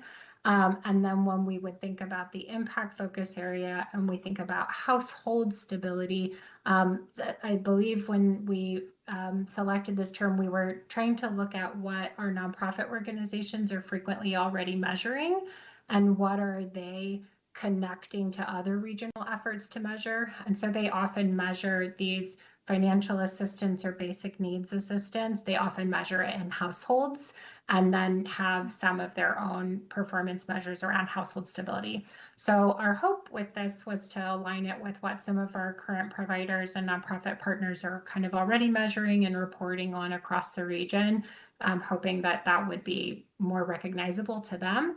And then, as you note, housing stability itself is kind of a more specific strategy that is encompassed in this. I hope that answers that question. So, yes, that is very helpful. So the household stability is more of like an industry term used within the nonprofit sector.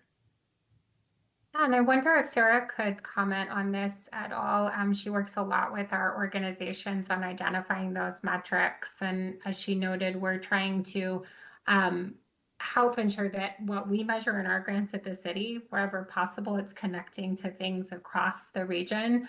So for instance, with food, I know that like the Montgomery County Office of Food Resilience and the Montgomery County Food Systems, that's kind of a coalition of food providers. They're measuring a lot in terms of households served, household stability, household access. Sarah, did you want to speak to that any further?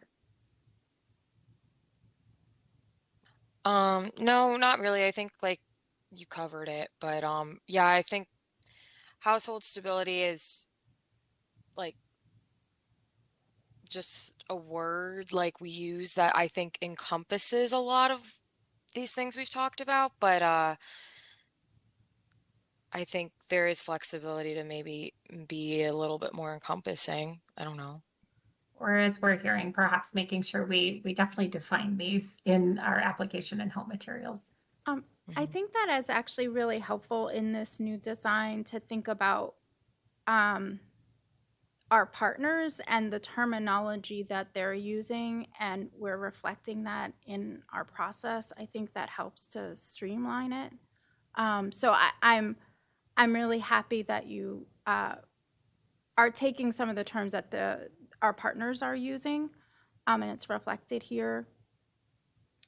The last point that I would say is just going back to evaluation. It would be helpful for us to get just some of the broader data, like, for example, economic stability or household stability. And I know pre-eviction services was one of the items, but also for us to think about this in terms of just the general data in Rockville. Like, for example, I know that evictions have increased for Rockville, or and to get some of the background information, just like the general data for that particular topic area, I think is helpful for us to make decisions around the nonprofits that we're giving grants to, and just to evaluate the work and the services in general. And I'm not saying nonprofits should be able to fix all of our problems, because that won't happen, but just to have some of that broader context, just for us to make decisions. But this is fantastic, and thank you. Thank you, Councilmember. I just wanted to flag, I know Mr. Mihalik asked us to speak to these 3 areas. I assume that you are, based on your feedback, good with one, but you want people to look at some of the titles of it? Thank you, Madam Mayor. And if it's okay, I would like to also hear from my colleagues, because I know that they may have some questions, and I can be a bit more informed if it's okay to circle back. I'd appreciate it. Sure, yes. I think he's also looking for answers, yes or no, to 2 or 3, just when we circle back. Thank you. Okay, Councilmember Valeri.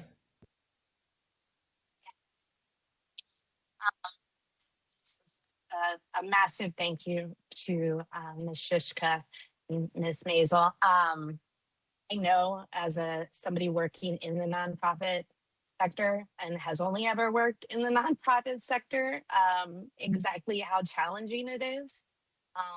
And also as liaison to the Human Services Advisory Commission, I hear firsthand from so many of our community service providers.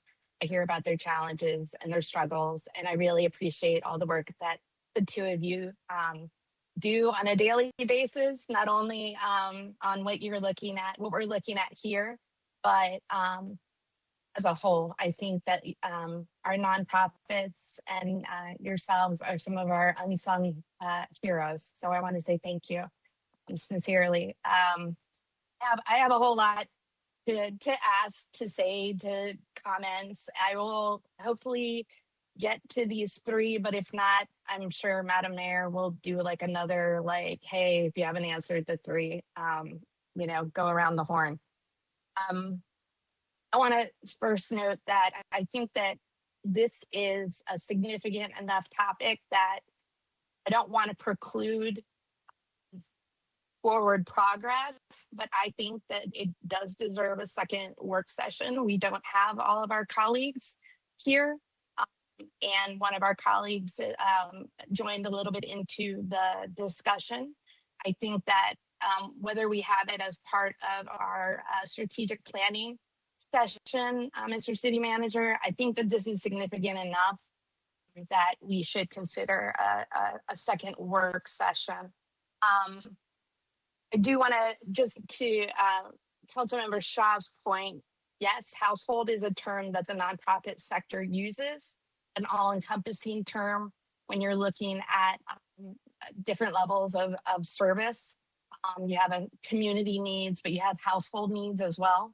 So it's very easily identifiable by the nonprofit or NGO, non-governmental organization community.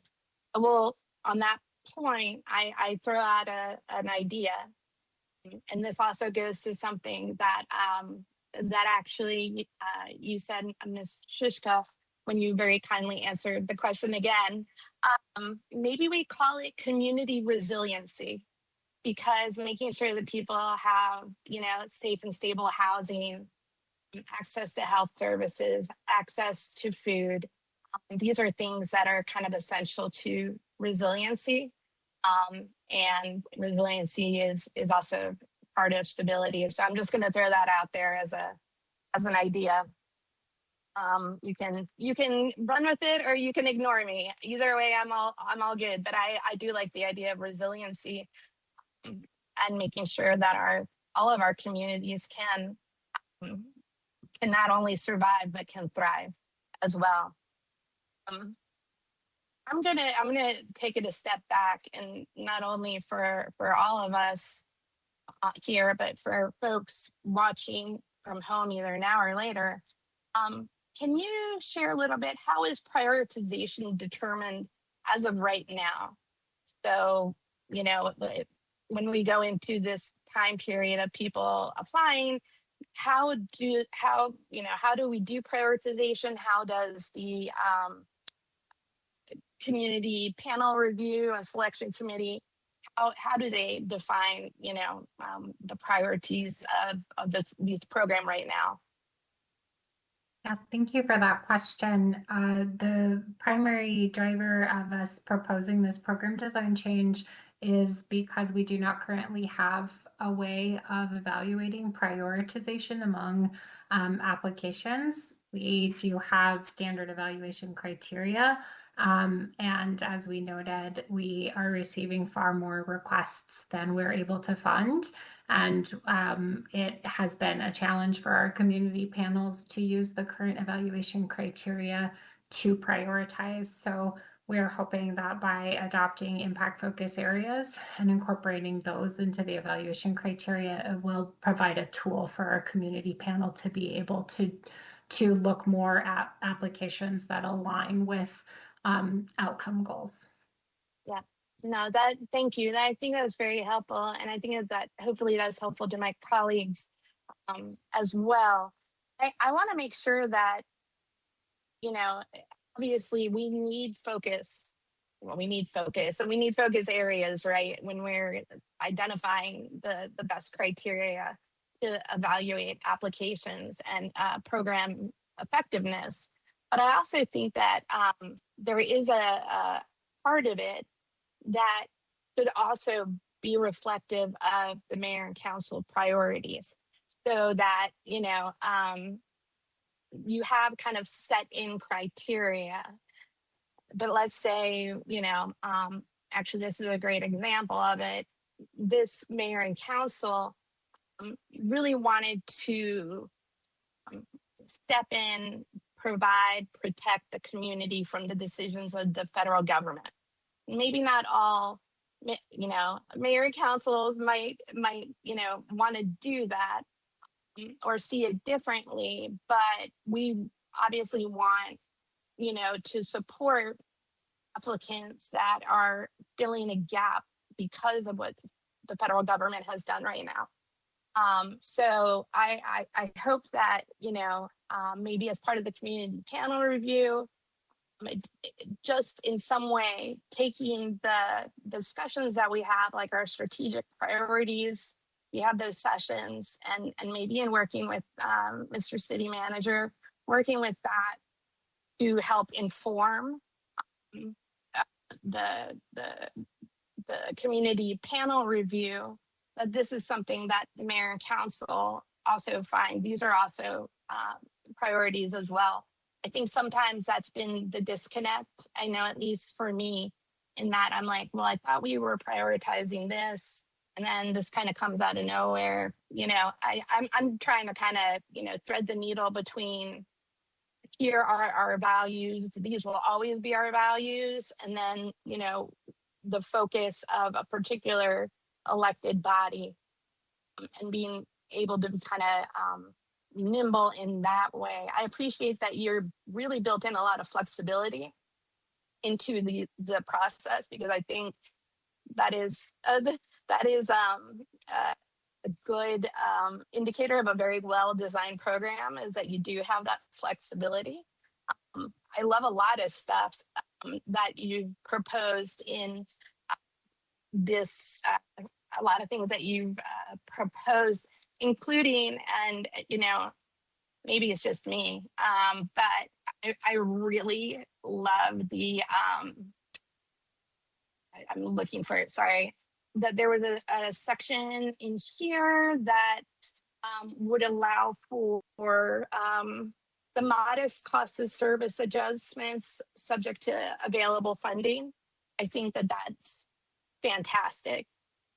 Speaking as somebody who works at a nonprofit, who has submitted so many grant applications and had to explain, okay, so this is why this year I'm asking for a little bit more, and it's because X, Y, and Z. There definitely has to be that kind of cost of living adjustment in terms of grants. So I really appreciate that.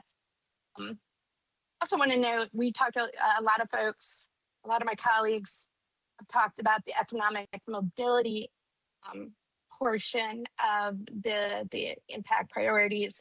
I will say, just as an FYI, I think myself, and I believe Madam Mayor, also met representatives from the new Maryland Department of Social and Economic Mobility.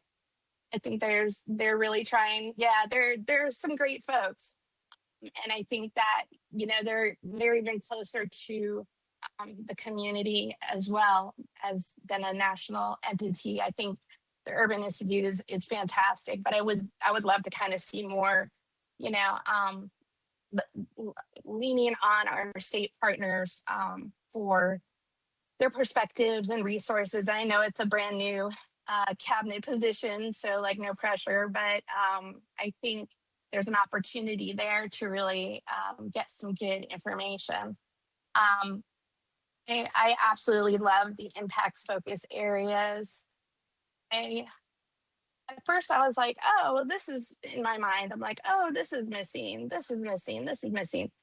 I don't necessarily think that we need to discreetly outline everybody who makes up a family, or everybody that makes up, you. I think that the devil is going to be in the details of how, you define each of these proposed impact focus areas, and then that those kind of shared definitions will also help us to understand, I think, as well.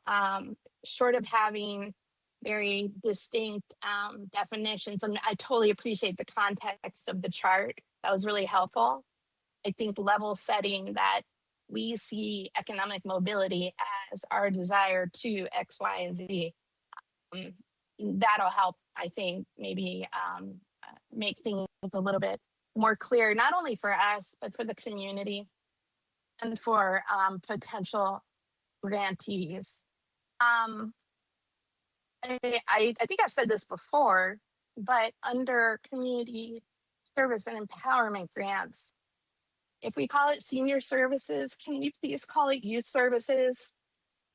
You know, some of the youth that we really want to work with, they're already pretty developed. They're probably more empathetic than a lot of adults that I know. And I think that youth services is a more expansive way of looking at their needs. I want to co-sign what Madam Mayor said in particular, and to what Mr. City Manager talked about. I think that we'll have a lot more information. Here's another great example of the cross-pollination of mayor and council priorities with our grant program, is that we're going to have work sessions specifically on youth programming, in particular for at-risk youth, and I'm hoping that that'll help to inform our grant process as well, because we keep kind of getting, I think we can definitely get some maybe more grantees or potential grantees that would be in those areas if we, you know, kind of share that that's also a priority of mayor and council. None of these are questions, by the way, so you haven't missed anything. This is more off the top of my head. Like, I've been thinking through a lot of this. I also want to note that, you know, if we're looking at risk youth programming, we'll continue to hope that we, as part of community resiliency, could look at, you know, encouraging applications from folks that work in the substance use or recovery community space, as well as in the veteran space in particular.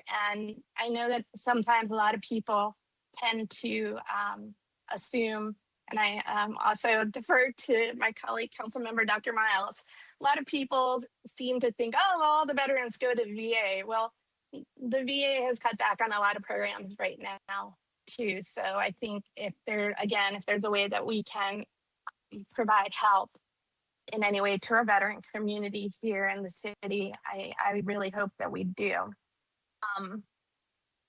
Let's see. I already mentioned that. Talked about community resiliency.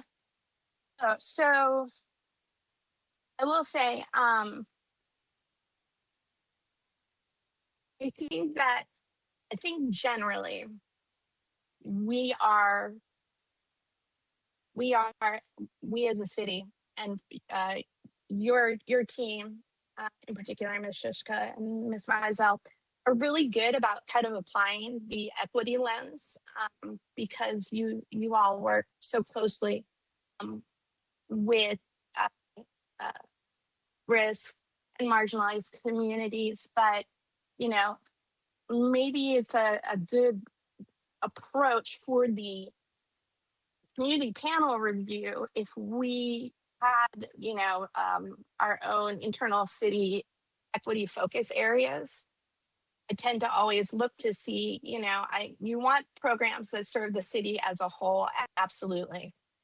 We have sometimes seen programs that were centered in areas that are not in need, if I can be kind about it. And so I'd love to hear your thought on developing equity focus areas that would then encourage, you know, both the community panel review folks as well as applicants from, organizations that would work in particular in the communities that are most in need.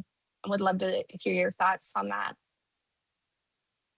Yeah, thank you for that question. I think there's a real opportunity for the grants application and evaluation, and you mentioned the community panel, to align with the JEDI strategic priorities.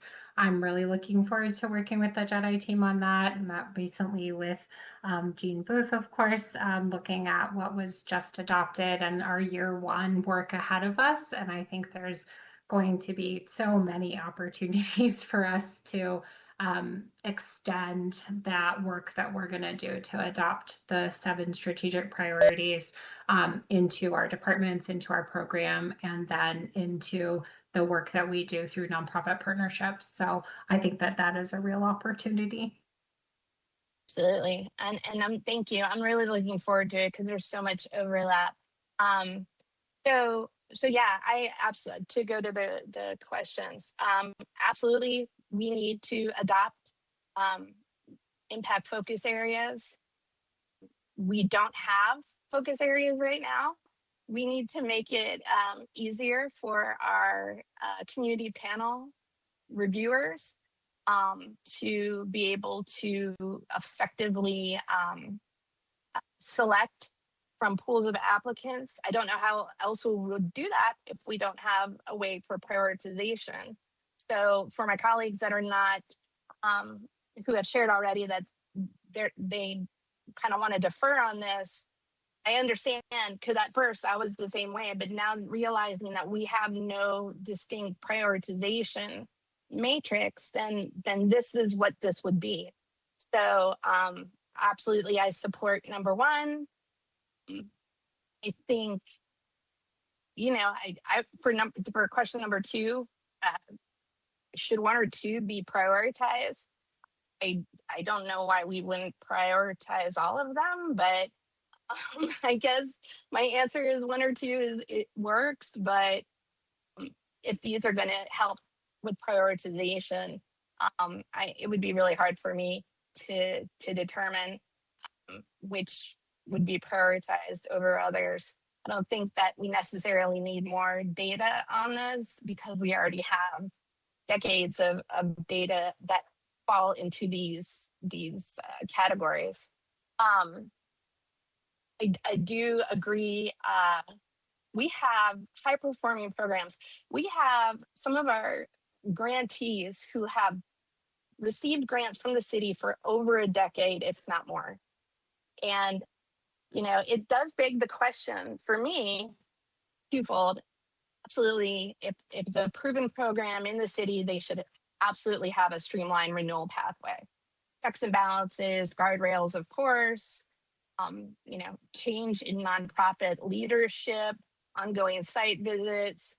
I've experienced all of that, so I don't think any nonprofits would be upset with that. But I also sit back and I say, I think sometimes at what point do we as a city look deeper at the services the city has funded for 20 plus years, right? Like we have this ongoing relationship, and are we just kind of there, an extension of the city at that point? Are they serving more, less? I don't know, but we do have longstanding nonprofit partners who are just providing amazing services. So I do absolutely support a streamlined renewal pathway, again, with guardrails and site visits and all that. Okay. 3 last points and then I will pass it along. Two things I've been challenged with when I've looked at the community grants. The first one is the funding of programs that are run by Montgomery County. And I'm challenged by this because the county has a much bigger budget than we do. We are absolutely supportive of county programs. Don't get me wrong. But it to me always seems a little odd that the county with a lot more money than we do is coming to us asking for a grant to help a program that they run. Obviously, Rockville residents can um, get the benefits of the program, but it's a weird imbalance in my brain, you know. I'll just I'll take the case of, like, you know, I used to work for a local chapter of a nonprofit, and it would be like the national headquarters saying to the state chapter, yeah, you got to pony up some money so that we can do this across the United States. And it's like, why are you coming to me? Like, I have no budget. So I am definitely challenged by that.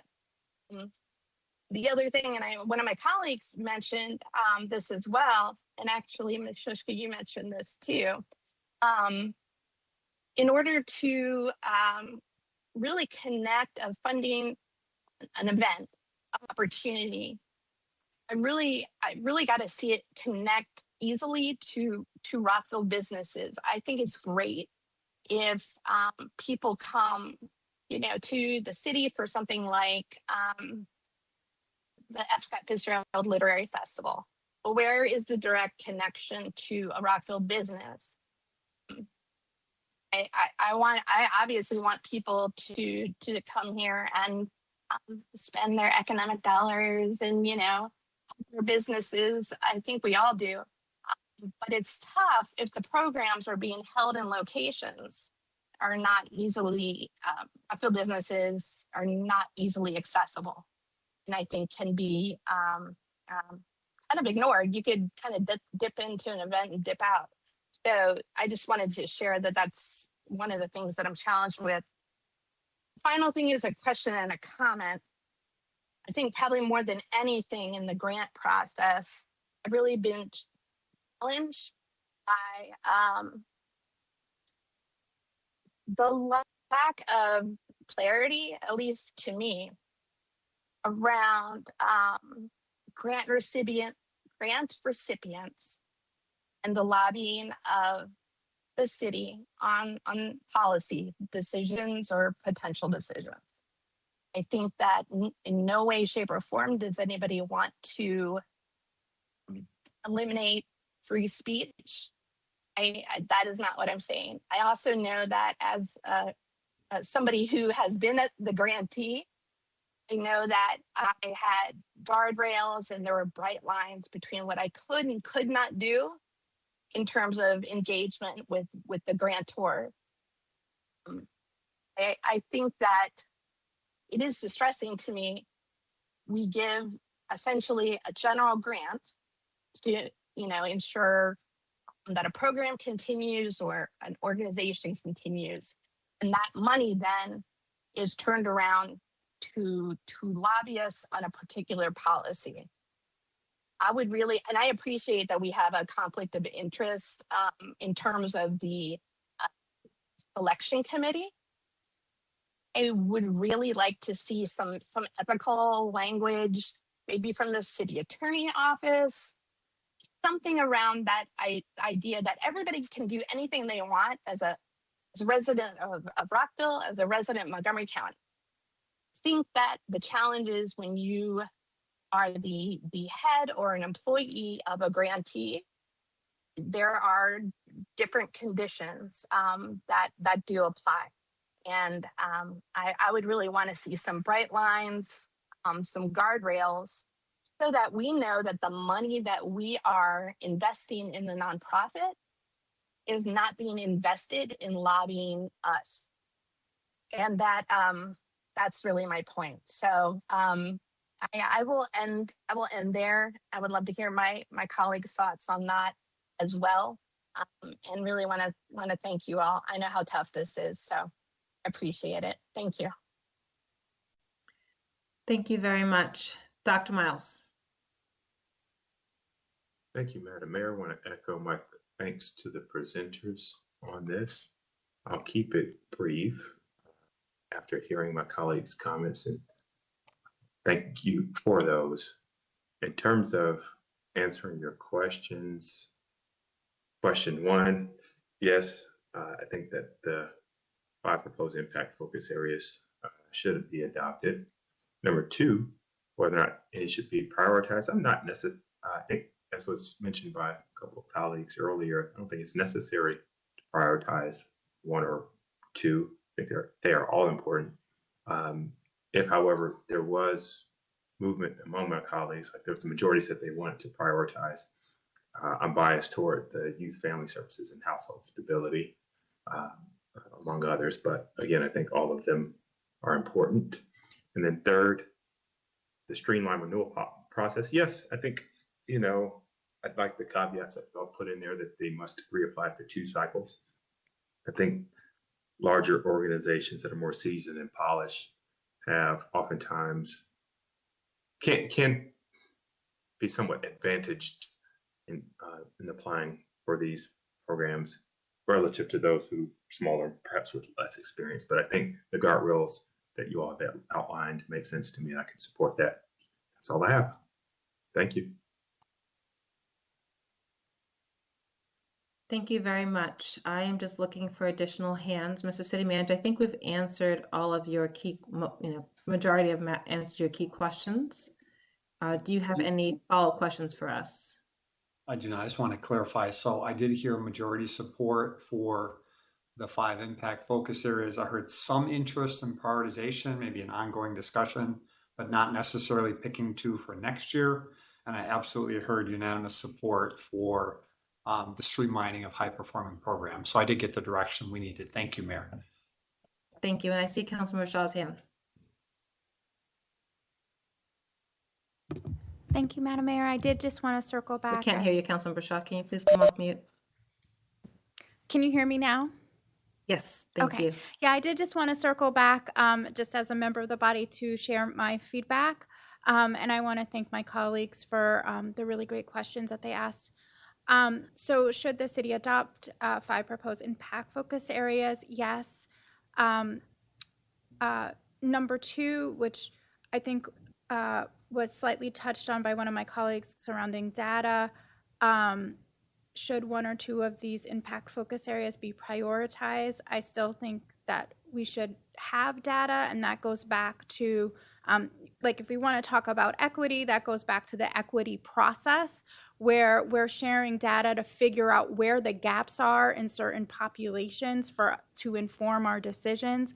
And that data is not just for us, but is also for the public, to make sure that when we say that we are advancing equity, that aligns with the metrics and the data. So I would just need to see more data. And then number 3, should the city provide a streamlined renewal pathway for high-performing programs? Yes, and I also think we need to be careful to make sure that we are also providing opportunities to support some of the smaller nonprofits as they grow, so that they can also become one of our high-performing programs, because a lot of our high-performing programs are from some of the larger nonprofits. So thank you. Thank you very much. I appreciate the diversity of comments of my colleagues. Thank you for answering the specific questions. I think we've given staff a lot to think about. I will wrap with just in terms of next steps, if you could go back to that so that we can take another look. I do know that the timing for grants is coming up very soon. So I believe that you're going to have some of those, take our feedback and then move to open the application soon. Is that correct? That is correct, yes. So you typically do information sessions in September? September and October, yes. Okay. And the deadline will be October 16th. Yes, I believe okay. October 16th. Yeah, the only thing I'll say about that is, given that we're making some changes, you may want to look at that a little bit, just because people are going to have to revise their application significantly, want to maybe participate in 1 or 2 of the sessions that you have. We are moving from 9 categories to about 5. So I just wanted to note that. And I'll just also say, I think that one of the things we saw with the last grant piece that we were trying to spread a little thin. So to the comments of my colleague, looking at data, looking at impact, and meeting the needs of the community is very important. So Thank you for that. And then the last thing is related to the micro grants. The schedule is slightly different for that. We'll just make sure that we don't inadvertently have an issue with some of the programming, right? Because I know the timing is going to shift to make sure that the ones we have supported will still get their FY27, and then we'll work to make sure that it's in time, given that that's shifting until May for the next year. I just want to take a look at that and make sure that we don't cause any issues there. Yes, absolutely. We can definitely make sure that those dates are lining up and will support that continuity of programming. Thank you. And I wanted to just also chime on the comments on community resiliency, or that word resiliency. I do love that, and I appreciate the feedback of all of my colleagues. Okay, anything else from your end? Okay, thank you very much. We appreciate it. We'll look forward to that. And I know information will be going out to our grantees end of August and September so that you can advertise those information sessions. Thank you. Okay. Pulling up my agenda here. Apologies. Okay, so we had an LPT meeting this morning to review the mock agenda. So we did have a nice discussion on that. Just want to pause and see if anyone has anything else to add on mock agenda. Okay. Next, wanted to open up for old new business. Okay, I just want to note that this is our virtual meeting. Mayor and Council is on recess during the month of August. There are still things that the city is still running, and we're still supporting and accessible, but please feel free to reach out to us as you need. We will not be having meetings during the month of August. And thank all of our team and our staff. I hope hopefully some of them get a little bit of a break in between. We'll be back in September and continuing to move forward city business. Do we have a motion to adjourn? Motion to adjourn. Thank you. Do we have a second? Second. Excellent. Councilmember Jackson made the motion. Councilmember Van Grack seconded. All those in favor, please raise your hand and say aye. Aye. Aye. Excellent. Have a wonderful summer, everyone. Take All care. right. See you at National Night Out.